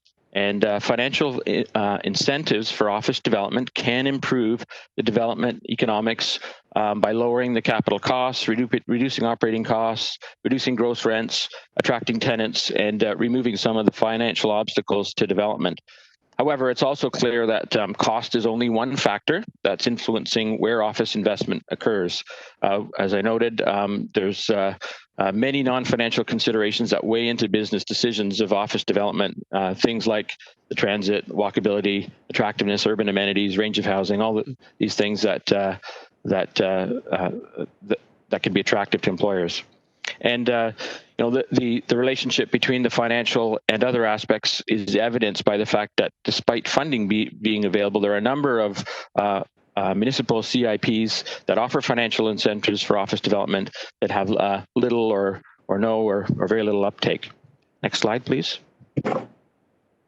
So in terms of the types of financial incentives that can be used to incent office development, there are development charges related incentives, which may include reducing, deferring, or providing grants in lieu of DCs. The funding shortfall from those kinds of incentives would still need to be funded by the municipality through things like tax-based funding to support the shortfall in infrastructure funding that would result. The capital improvement grants involve providing cash to a developer to offset upfront development costs. Another form of incentives is doing things like reducing application, permit fees, that kind of thing. One of the findings is that those kinds of things, although can have a small effect, that effect is small because it's a small percentage of the overall cost of development. There's also incentives such as removing or reducing the cost of parking, and that can be provided in various forms. And that is one that can require significant funding, but can also be effective. All of these incentives that I've mentioned would require some sort of funding, typically drawn from property tax revenues. Another form of incentive, the Tax Increment Equivalent Grant, or TIEGs, would not require reserve funds or funds drawn from property taxes. Essentially, a TIEG provides a stagnant tax rate for a limited period of time, after which the increased tax revenues would result from the development that you might not otherwise see without the incentive. Currently, each of our local municipalities has their own CIPs using various types of incentives targeted at specific aspects of the market that's relevant for the factors in decision making. And you can see some of the areas on the map there where CIPs exist in Peel. Next slide, please. So for Peel, there are financial considerations to look at in deciding if and how the region should provide such financial incentives. It was already mentioned again, the 2019 report by the Mowat Centre concluded that Peel is facing long-term erosion of non-residential property taxes. Supporting the development of major office development could help in achieving a better balance between residential and non-residential and property taxes. Also, one of the primary ways that the region already supports economic development and growth is through extensive upfront investment in infrastructure such as water and wastewater capacity. And we know that that type of infrastructure must be in place before the actual development occurs. And to date, we have about $1.6 billion in debt-financed infrastructure to support that growth. Some types of incentives would require dedicated funding sources and financial reserves to be identified from property tax increases. Others, such as TEAGs, have fewer risks and financial burdens because they would not require funds to be drawn from tax bases and wouldn't require a property tax increase.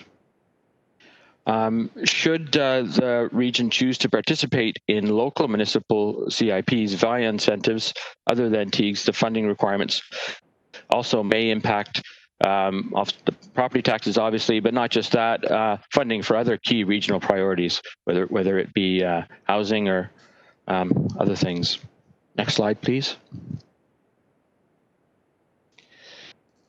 So considering the feasibility of a regional CIP, looking at the region's financial priorities and the expertise of our local municipal partners in economic development, and also looking at the complex factors influencing office development decisions in any one location, what we're recommending in our staff report today is that the region not establish or implement a regional CIP, but rather that the region support and contribute to the local municipal CIPs in a way that best suits our regional priorities and achieves our objectives. The analysis did find that participation by the region in local municipal CIPs is enabled by provincial policy and legislation, and also our current official plan policies do contemplate that kind of participation. Also, it's recommended that since providing incentives through TEAGs would not require funds to be drawn from the residential tax base or other critical programs and services, it's recommended that the region move towards developing an incentive program to contribute to the local municipal CIPs via the TEAGs, or the tax increment equivalent grants. Next slide, please.